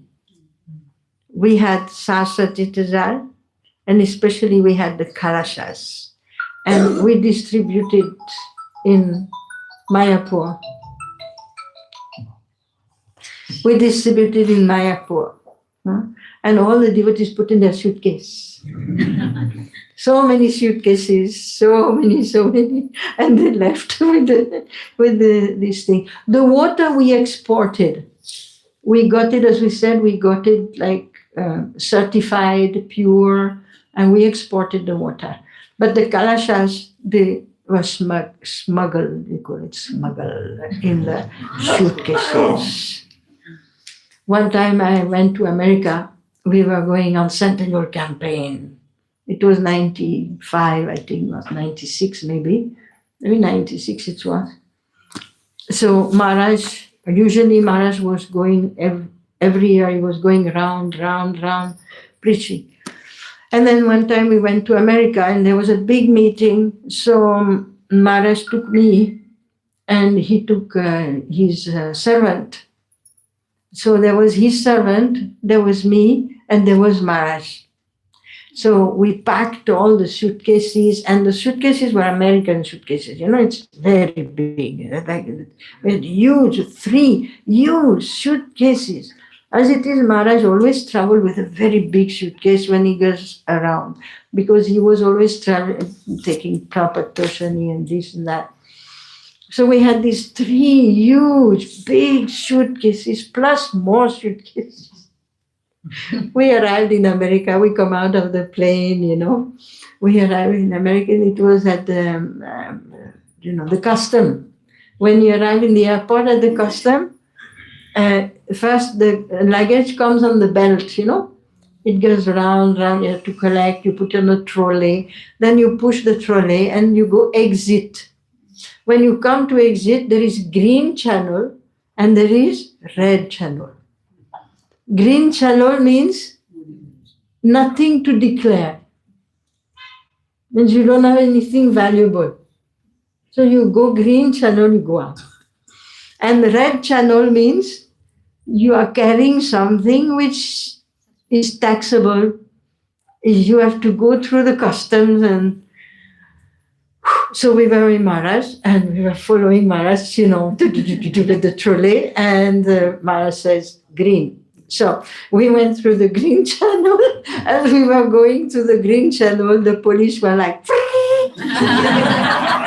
American police with the hat. They were like. And me and the servant, we went like, oh no, why did we ever join this movement for? Now we're going to be in the jail. We started panicking. His name was Maruti. I said, Maruti, what's going to happen now? Maruti was like, he was 18 years old, something like this. He was very young. He was like, I don't know. So we went in the police room there, and there was all these very, serious-looking policemen with guns and everything.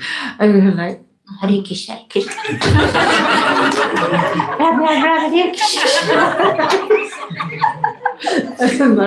Hare Krishna, Hare Krishna, Krishna Krishna. Anything to declare? Oh, gentlemen, like anything to declare? And Maharaj goes like, no.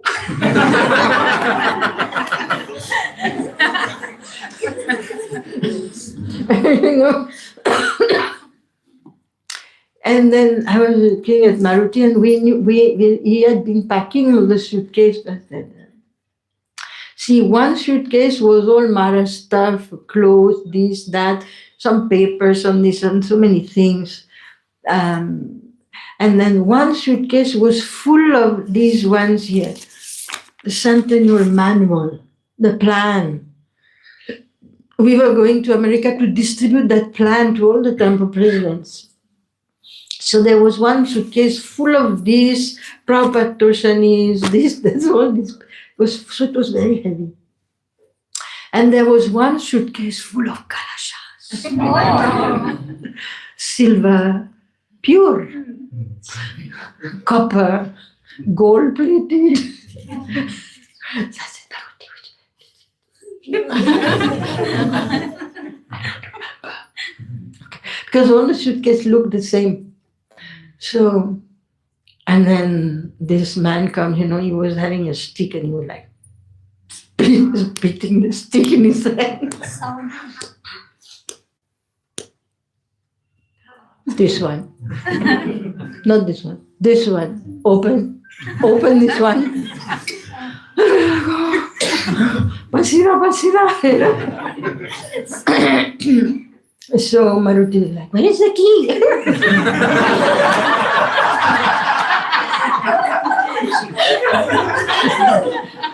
Now you see, apparently when the suitcases go on the belt, the custom department, they have a weighing machine on the belt. So any suitcase or luggage which is very heavy immediately becomes doubtful. So so they identify from the beginning. They know which suitcase. So they had identified that one of our suitcases was like so heavy. So he said this one. He knew which one he wanted, you know. So Marathi went there and he was like, he was opening the zip, you know. And he opened the zip and he opened it. It was all the papers. All the papers were so heavy, you know. So it was all the papers. And so then Maharaj naturally explained, we are Hare Krishna, and we are celebrating the centennial of our founder. You see here, these are our programs. We have come to America to distribute this master plan, and you know, Hare Krishna. Have you ever been to a Hare Krishna temple? And me and Maruti were like, not so brave. But Maharaj was there. Really nice, holding his dandas. We are, we are going to the Hare Krishna temple. Did you know the Hare Krishna? We don't do anything wrong. And so so somehow they got conquered by Maharaj's sweetness and also a little frustrated that this big heavy suitcase is full of paper. Somehow they didn't open the other suitcase. And they just said, go, go. They said, go, go. Can you see who is this? Is it Nurshera people? And they said, go. And they went, go, go. So we put all the suitcases back on the thing. And then we were pushing the trolleys and we were like, Mara said, walk straight. Don't look back.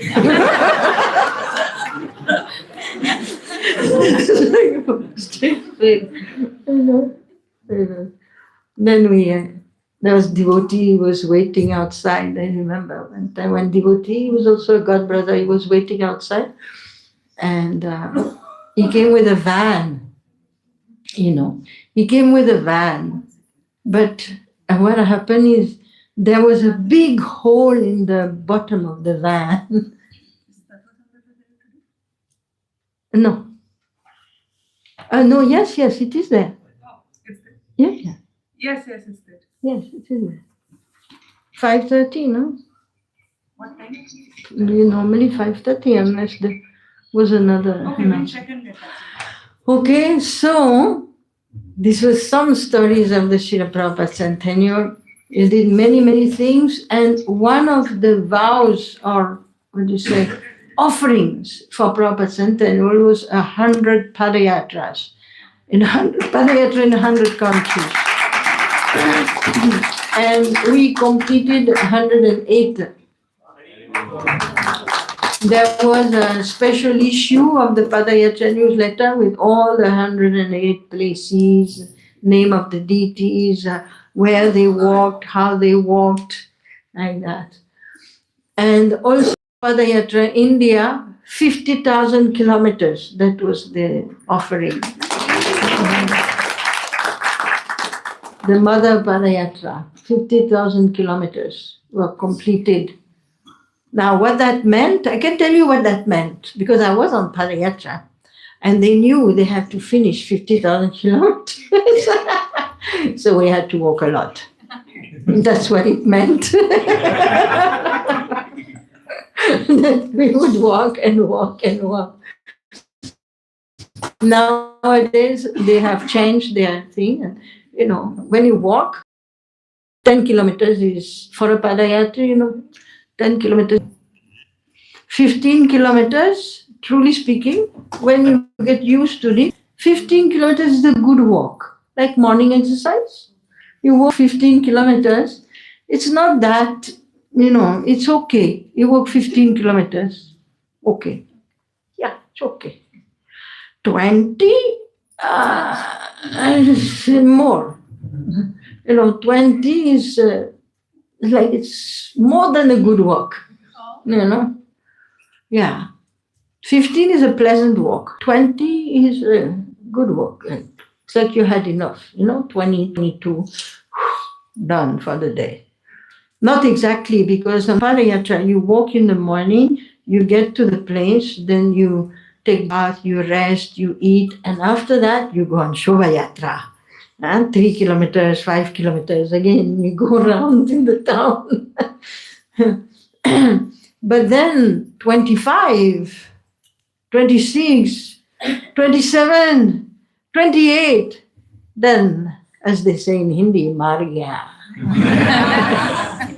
Then it becomes a lot. Especially that it's every day. It's not one time, it's repeated. So they used to walk a lot, 25 kilometers, 20, 25, between usually than 20, 25. And now they are walking less. But they completed 50,000 kilometers. So that was an offering, special offering. So it was like there was 2 programs going simultaneously. We were doing the Prabhupada Centennial, and Maharaj was the coordinator for everything and inspiring people to do. Plus, he had his personal offering, 100 Padayatras. So for this, there was a parallel organization also that was coordinating. We had the Padayatra newsletter, the Padayatra manual, and also, contacting people to do that. So this is nice for you to know, because this was one of the biggest services that Maharaj did for Prabhupada. It was not a small service, it was a huge service. Working with all the leaders of ISKCON and all the temples and getting all this done. It was huge, and it had a very strong impact on the thing. And one of the last thing we did also is that we did this here. We did a survey of ISKCON devotees. We sent this out to 1,000 devotees across all the continents. It was sent, and the questions were designed, many questions, you see. There were 2 questionnaires, one for devotees initiated or who joined before 1988, and for devotees who joined after. 2 different sets of questions. And so we circulated all this, and this was analyzed by a professional sociologist in America. And this gave like a diagnosis of the health of ISKCON in 1996. We got picture what's going on, what are the problems, what the devotees want, and all this. So mostly what came out is that we should follow what Prabhupada, and still we are not following very well, but what came out of this is that preaching is good. It's good to preach and bringing new people. We have to do it because we have to save the people. But once the people have become devotees, we have to look after them in so many ways. Spiritual care, physical care, mental care, emotional care. We have to look after them. We need schools for the children. We need old age places for the elders. We need doctors. And we need protection. We need so many things for the society to be healthy, for everybody to be able to practice peacefully. So that's what came out of this. And so that's... Anyway, Srila Prabhupada Centennial Ki Jai. So I hope that you could understand. And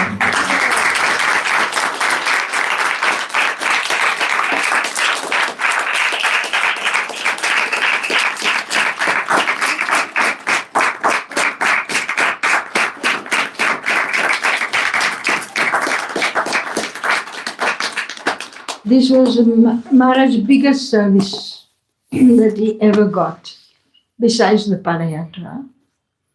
And while he was doing all this, he was not able to continue very much supervising his zone in Maharashtra. So it was a little bit struggling. Maharashtra was struggling. And also he was trying to, because at the same time he was making so many disciples. So the disciple care, all the disciple care and the Maharashtra preaching, it started after 96. When Maharaj got free from this service, then immediately he put his attention in Maharashtra, taking care of the temples. And he started the disciples' care programs, trying to take care of his disciples. Because during the centennial, they were all complaining, Maharaj is not there. Naturally. So, like that. And these were orders that Prabhupada gave him, and the centennial, that was another, it's something which was inspired and which was given by the GBC. Otherwise, other services, yesterday I was saying that when I started his services, he told me he has 12 areas of service. And there was the Padayatra, there was the centennial, there was the Indian management, there was the communications in India, there was the disciples, there was Maharashtra preaching, there was Delhi preaching. And the Maharaj at that time, he also had things that he wants to do, but he is not able to do. And on his list, there was learning Sanskrit. He was not able to do because he was too busy. He wanted to learn harmonium better. And he wanted to learn singing better. And he wanted to write books. That's also another area of service. He wanted to write books. So these things he was not able to do during these years. And after the centennial, then he spent several years learning Sanskrit. Always he was here and there learning Sanskrit. And he learned harmonium. He took harmonium lessons, voice lessons, and he transformed. He grew in his, singing and playing harmonium and then the Sanskrit. And then he wrote more books like that. So that came after that. But you can see that the plan was always there. He's just following up with the plan. This is what Prabhupada told him to do. His main service is Padayatra, then Maharashtra preaching, because he is Marathi. He's a Marathi, so he has to preach in Maharashtra. So that was Prabhupada's given Guru Datta Desh, Maharashtra, also Delhi. He was the vice president of ISKCON Delhi for a long time. And the disciples and also.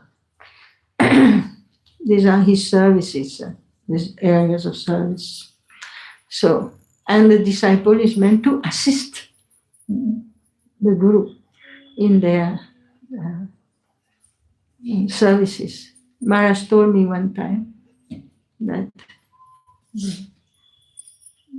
Guru is always looking. When all the disciples come, Guru is always looking. Which one will serve? Because most of the disciples, they're not ready to serve. They're not ready. They're busy. They do something else. So Guru is always looking. Because Guru has a mission. He's carrying the mission of Lord Chaitanya. One is easy to do Uddhar. He's here to save all the people. But he cannot do alone. So amongst the disciples, Guru is always looking, which one will help me? He's looking for the people who will take up service in the mission. Not just eat, sleep, work, go to the temple on Sunday, hear the class on Sunday. This is good. But as we grow in Krishna consciousness, we have to do more. Because we must learn to place ourselves under the protection of the internal potency. All these external activities we do, it is under the material potency. So we have to shift. And the shift is to take seva. There is work and there is seva. Work is for whom? Me. It's for me. My family, me. I work. I work to maintain myself, to maintain the family. I work. So we work for ourselves. Seva is for Guru and Krishna, not for me. So we have to introduce this in our life. Even if you are still doing work for yourself, you must add seva. That you are not doing for yourself, you are doing for Krishna. And the best is the mission, that you do something to save others. As we have been saved, we must serve. We must help save others. You distribute books, you distribute prasadam, or any service in any ISKCON temple. All the services are preaching, because they all work together. There is a receptionist, there is a translator, there is so many services are there. Even the maintenance of the temple. Everything is preaching. Prabhupada said, in the temple, what should be the cleanest place? Kitchen. The bathroom. Good. Good answer. The bathroom. Not like in India. Oh, I don't go in the bathroom, it's dirty, I pee outside. The bathroom should be clean, because the people who will come, especially those who are respectable, they will not stay in a place where the bathroom is dirty. And we are here to be dasanudas. Dasanudas. We are the servant of the servant. We must serve the people. When they come to ISKCON, everything has to be clean. The bathroom has to be clean. So they feel, wow, if the bathroom is that clean, I can eat here. If the bathroom is dirty, not sure I'll eat here. Right? Normal? Yes. So the bathroom should be very clean. Of course, the kitchen should be very clean. The altar, pujari, the temple room, everywhere should be clean. Cleanliness is next to godliness. Okay, thank you so much. It is too late. We are not feeling it. I stopped about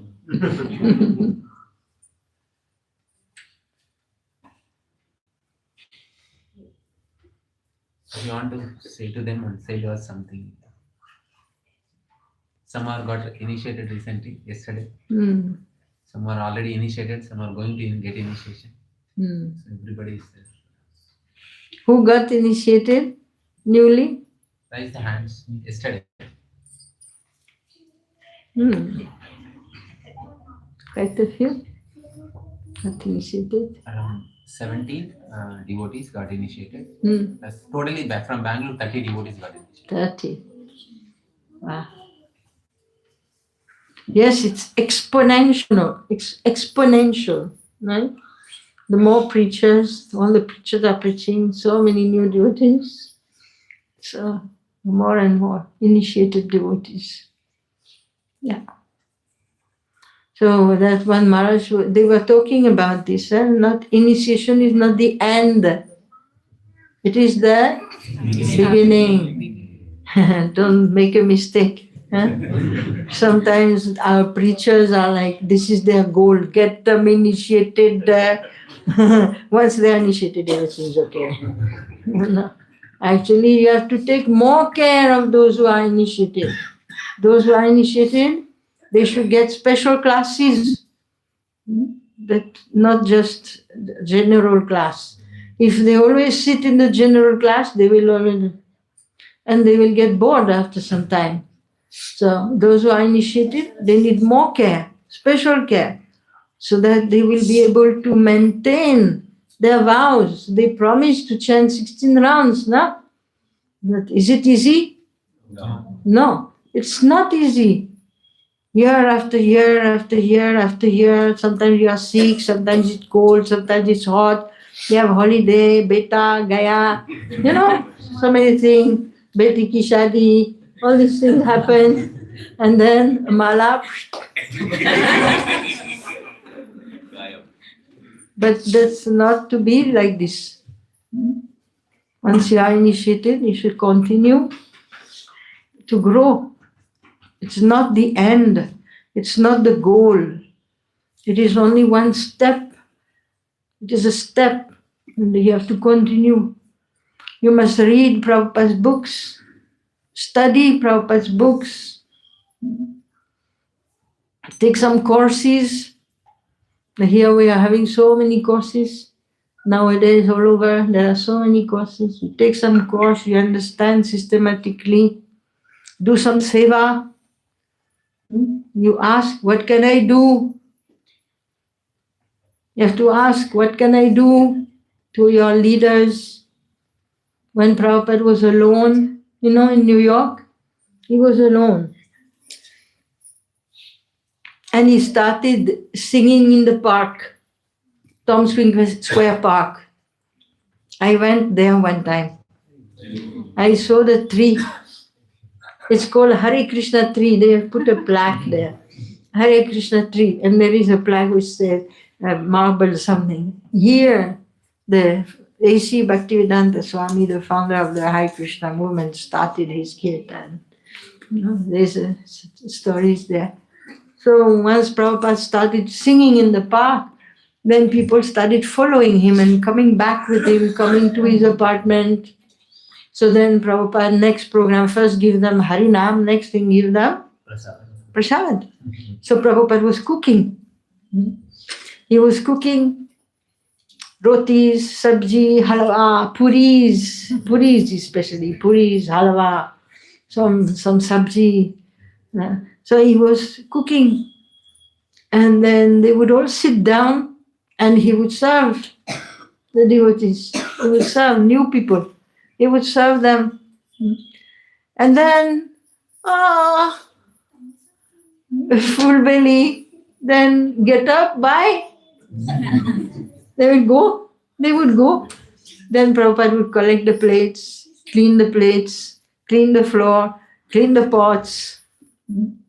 So it was going on like this. Then one day, one came and told Prabhupada, Prabhupada, I never see anyone else here. Who cleans? Because every day we come, we eat, we have fun, we talk, and then we go. Who cleans?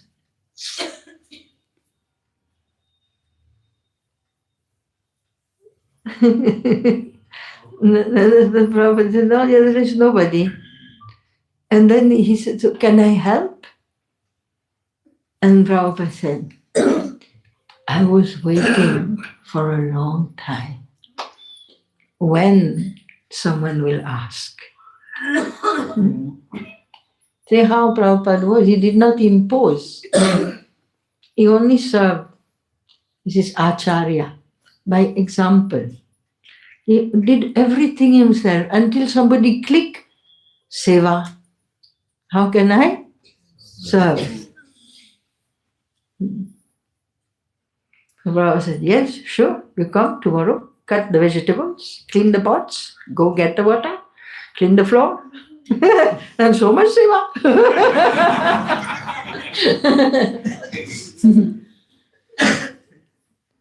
So like this, so you must ask, what can I do? What can I do? You cannot also wait that somebody will say, come here, I've got something for you to do. Now you must ask, because devotional service is voluntary. It is voluntary. I want to do it. I feel like I must do. I want to serve. this is the result of chanting Hare Krishna, you know. You chant Hare Krishna, Krishna Krishna, Hare Hare, Ram Ram, Ram Hare Hare. What is the result? Cheto Darpana Marjanam. First result. Cleaning of the heart. Some cleaning is there. And then what happens? Bhava Mahadavagni Nirvapanam. Then this fire of material existence, burning, pain, misery, it becomes less. Chant Hare Krishna and be happy. Bhava Mahadavagni Nirvapanam. It distinguishes the fire of material existence. So you chant, chant, chant, you feel good. Don't do anything. But you come, you chant, you sit in kirtan, chant your Ram. Oh, nice, nice life. Very good, very good. But then there is Shreya Kairava Chandrika Vitaranam. What is this? Very beautiful examples, Mahaprabhu says. What is Kairava? Kairava is a lotus, you know. It is a lotus, white lotus. It blooms in the night. What makes it bloom? Chandrika, the moonlight. Shreya Kairava Chandrika Vitaranam. So that means that the moon, what is the moon? It's an analogy, it's an example. What is the moon? Cool. That's the property of the moon. What does the moon represent?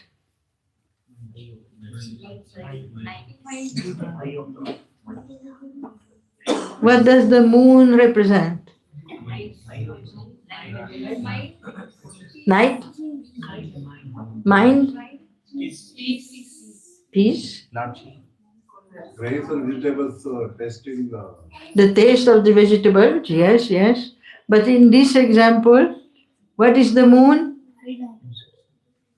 Didn't hear some Harinam? Yes, it is good. It is Harinam. It is the holy name. The moon is the holy name. The holy name is Krishna. Krishna Chandra. Krishna Chandra. Krishna Chandra. This is, the moon is Krishna in the form of his holy name.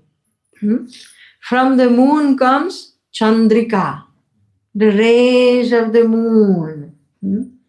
Prabhupada says the benediction moon.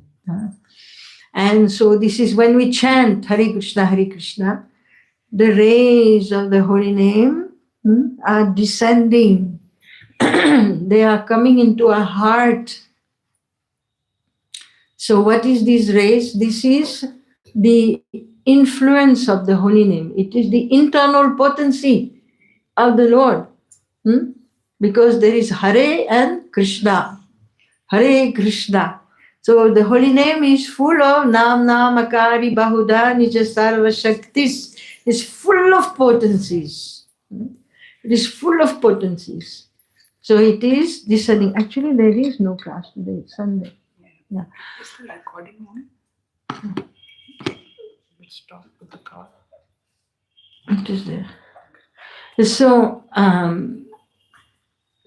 when you chant the holy name, the benediction, this beautiful spiritual potency, it touches the heart. And it causes the awakening, the opening of the lotus. It is in the darkness because we are in ignorance. So in the darkness of ignorance, the holy name brings the light. And it awakens the white lotus. What is the white lotus?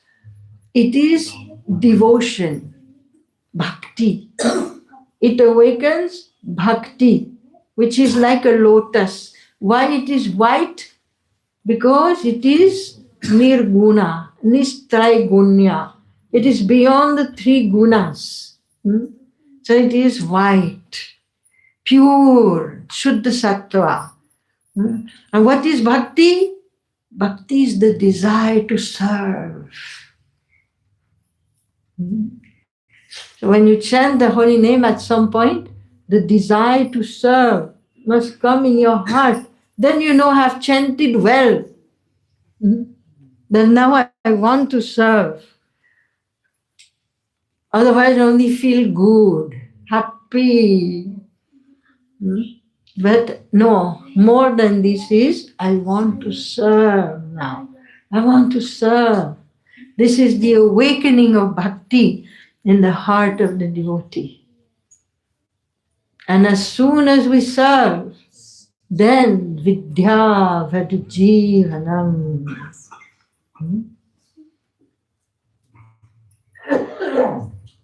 Immediately, the influence of the name will reveal knowledge. Together with this transcendental energy, then the knowledge will come. We will understand things in a different way that we understand now. We will change our point of view. When you are sitting, the ant is walking on the floor. You think she knows about this which is on the table? No, she doesn't know. The ant is walking on the floor. She's looking, where is food, where is food? She's going round, round, round, round. And we are like devatas. She cannot see us. You know, you try an ant, you don't want the ant to come, you push her, come back, you push, come back, you push, come back, push, come back. She understand anything? No. Doesn't understand that there is someone else there. So we are like this small ant. We don't understand. Krishna is there.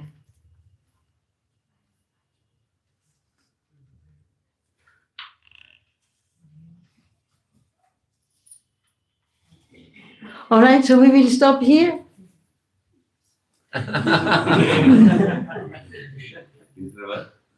Interval. Any question? No. Okay.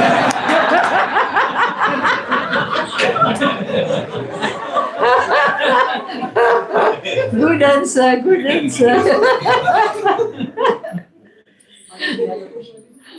Question? Yes. Mataji, but you told that like if seva is for Guru and Krishna, but I also heard that Guru like seva is for our purification also. Okay. But you see the purification, there are different reasons why we serve. The purification is a result. It should not be really a goal. There is a goal at this level, there is a goal at this level, there is a goal at this level. Different goals are there. What we want to achieve. So some people, they start chanting Hare Krishna because the whole family is chanting, so I have to chant also. You know? This is a good reason. Why are you chanting? I have to chant. Everybody's chanting. They're all after me. You know, chant. Even though I tell them can't, but still they want me to chant. So that's one reason why he's chanting. And someone else like this, you know, he wants to, sometimes Prabhupada said, Chaturvida bhajante mam, 4 different kinds of people come to me. Somebody is so much in trouble. Oh, I've tried everything, nothing worked. Let me go to Krishna. Save me. I'm bankrupt. Save me. I'm sick. I have cancer. Save me. Hare Krishna, Ram. For some selfish motive, you have some selfish motive, you chant Hare Krishna. Then somebody more intelligent understands, I must purify my mind. So I chant for purification. Yes, but this is not the perfection. You see, or some people they chant because they are afraid of misery. Some people they chant because they want something. Because they are used to that. Because mostly people who are religious, they go to the temple for Mujhe do, mujhe do, mujhe do, mujhe do, mujhe do. That is in Hindi they say. Give me, give me, give me, give me, give me. I give you a coconut. 10 rupiya wala. And you give me a new car. That's the deal. Gam Ganapataye Namaha. So this is first level. Prabhupada said it's good. Krishna says Chaturvida Bhajante Mam. They are worshipping. If you go to Ganesh, bad luck. When you go to Krishna, it's good. He may give you the car also. He may give you what you want, but as soon as you touch Krishna, something else happens. Immediately you will start this purification. It will start there. And usually he will give you in such a way that you will never ask again.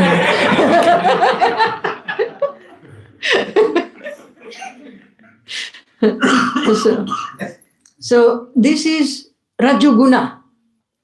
Ichha, this all this desire inside, akanksha. I want, give me, give me. This is the mode of passion. But I want purification. This is mode of goodness. That I have knowledge, I understood. I am conditioned soul. I need to purify myself. So it is good, but it is not best. We don't just want purification and then I am a pure soul. Question is, what should I do now? So we are asked that you do your service not for purification. It will come.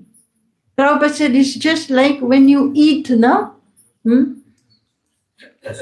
You enjoy, your hunger goes away, you get strength, everything happens in one time. So when you chant Hare Krishna, you worship Krishna, you serve Krishna, purification will come. It is not the goal. Purification is a fruit, side effect. Like when you take allopathic medicine, side effect. There is side effect. You have to take antioxidant or what is it? Not antibiotic. With the antibiotic you take antacid. Because there is side effect. So the purification is a side effect for the devotees. It is not the goal per se. But if you want to see progressively it is a goal. But there is more after that. Krishna Prema. Establishing connection with Krishna. This is the goal.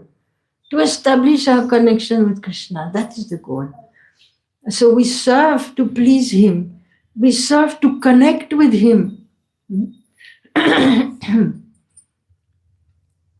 Bhaktisiddhanta Saraswati Thakur, Prabhupada always told us, he used to say, you serve in such a way that Krishna will see you.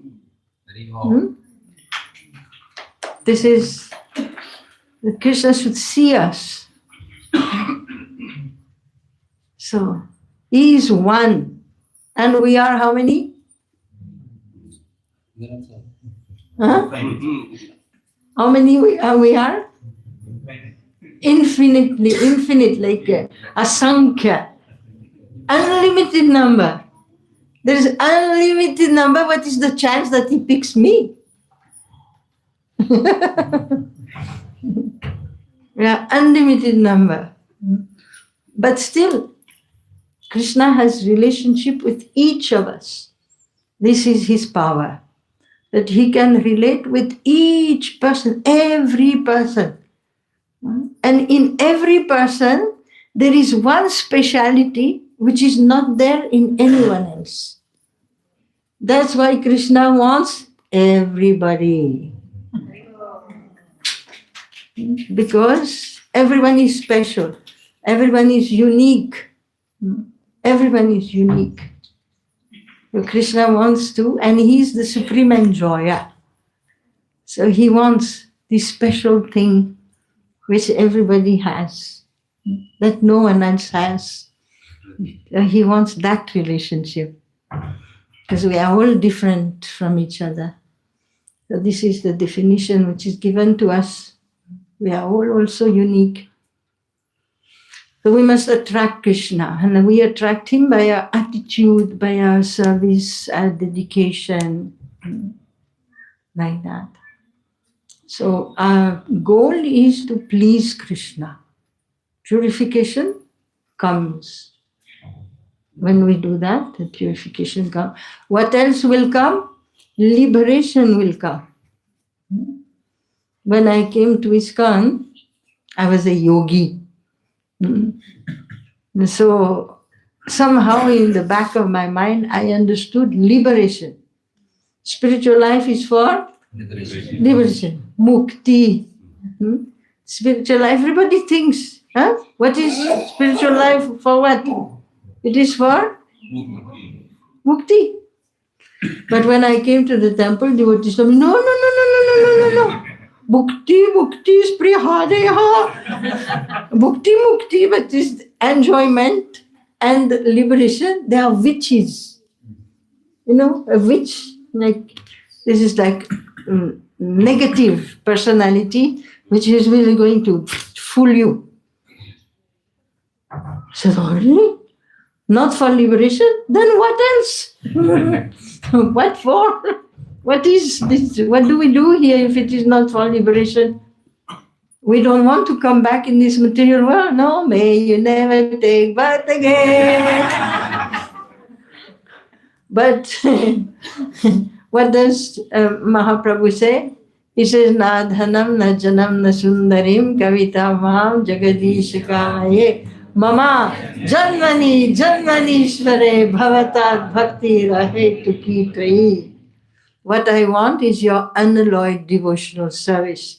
Even if I have to stay in this world, janma janmantar, birth after birth, I only want to be your devotee.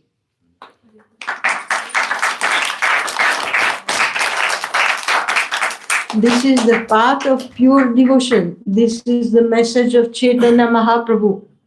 Therefore you read the books, you understand.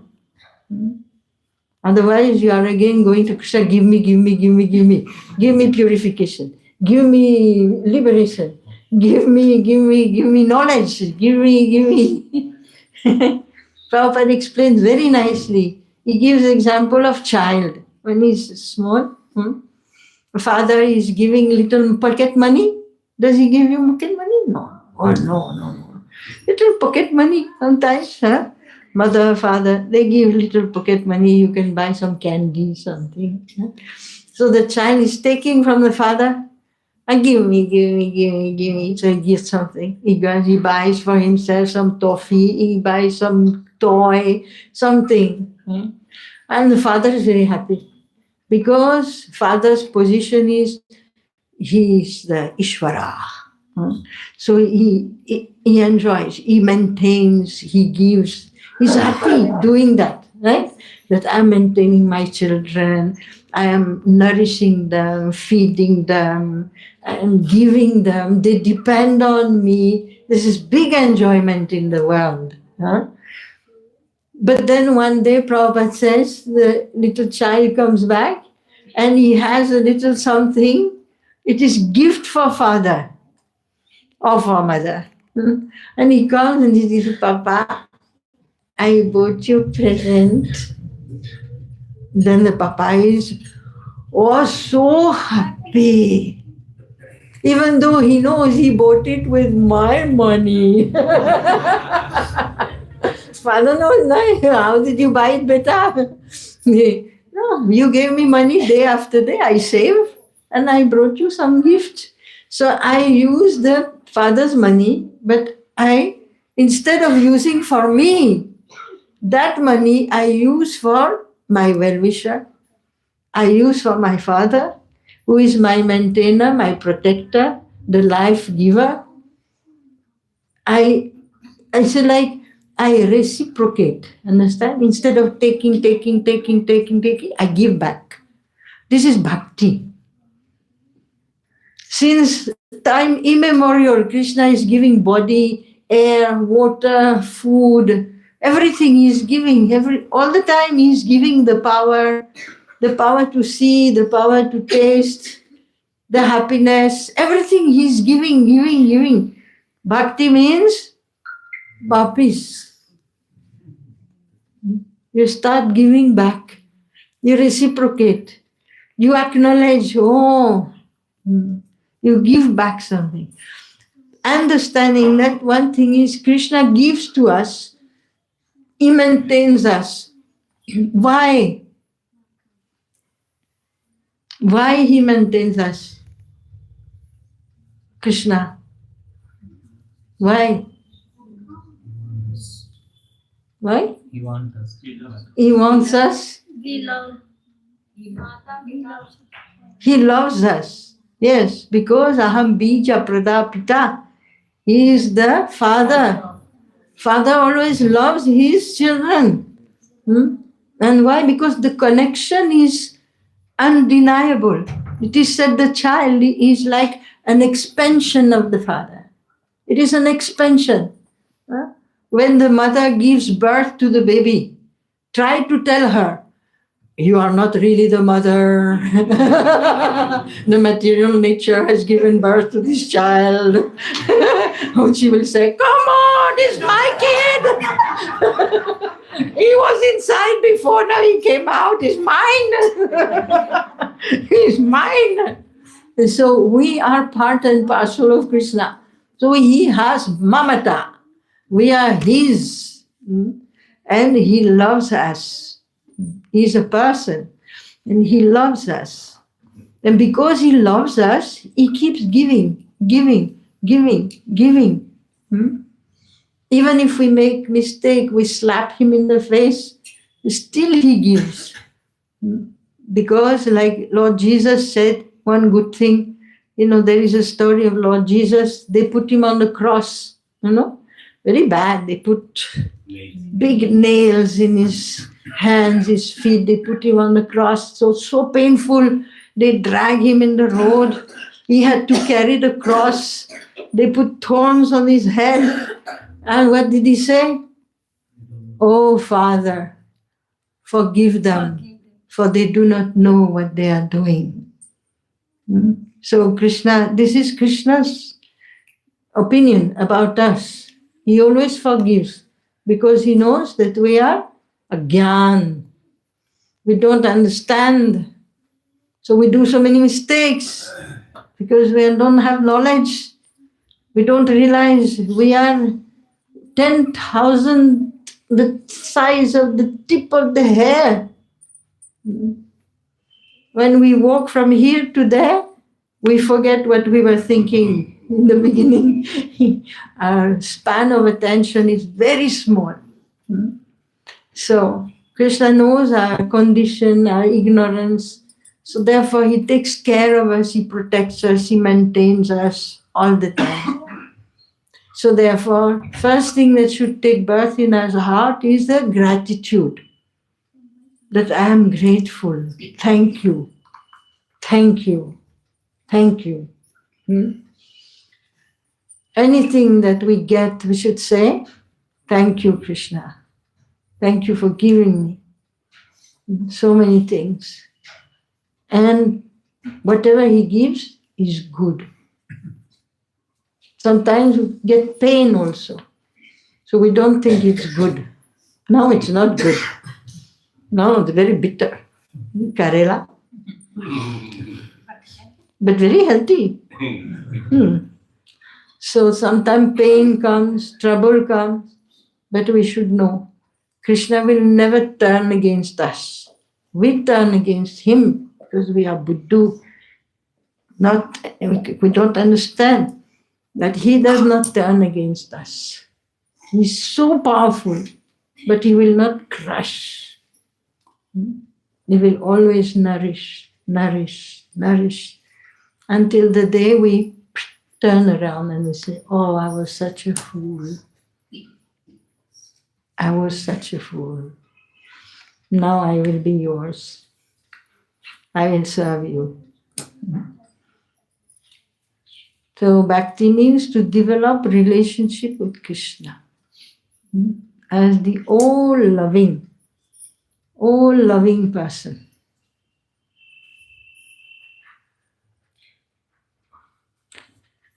Hare Krishna, Krishna Krishna, Hare Hare, Hare Ram, Ram Ram, Hare Hare.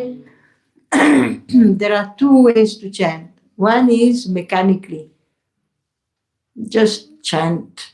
And the other is with consciousness, with prayerful mood. Prabhupada says the Hare Krishna mantra is a call. We are calling somebody. So let us chant one time. We are calling Krishna. We are thinking of him. We are seeing his picture in our mind and we are trying to reach out to him. Hare Krishna, Krishna Krishna, Hare Hare, Hare Ram, Ram Ram, Hare Hare. Hare Krishna, Krishna Krishna, Hare Hare, Hare Ram, Ram Hare Hare. Hare Krishna, Krishna Krishna, Hare Hare, Hare Ram, Ram Hare Hare. Srila Prabhupada ki jai. Thank you very much for your visit. We will see you some other time, Krishna willing.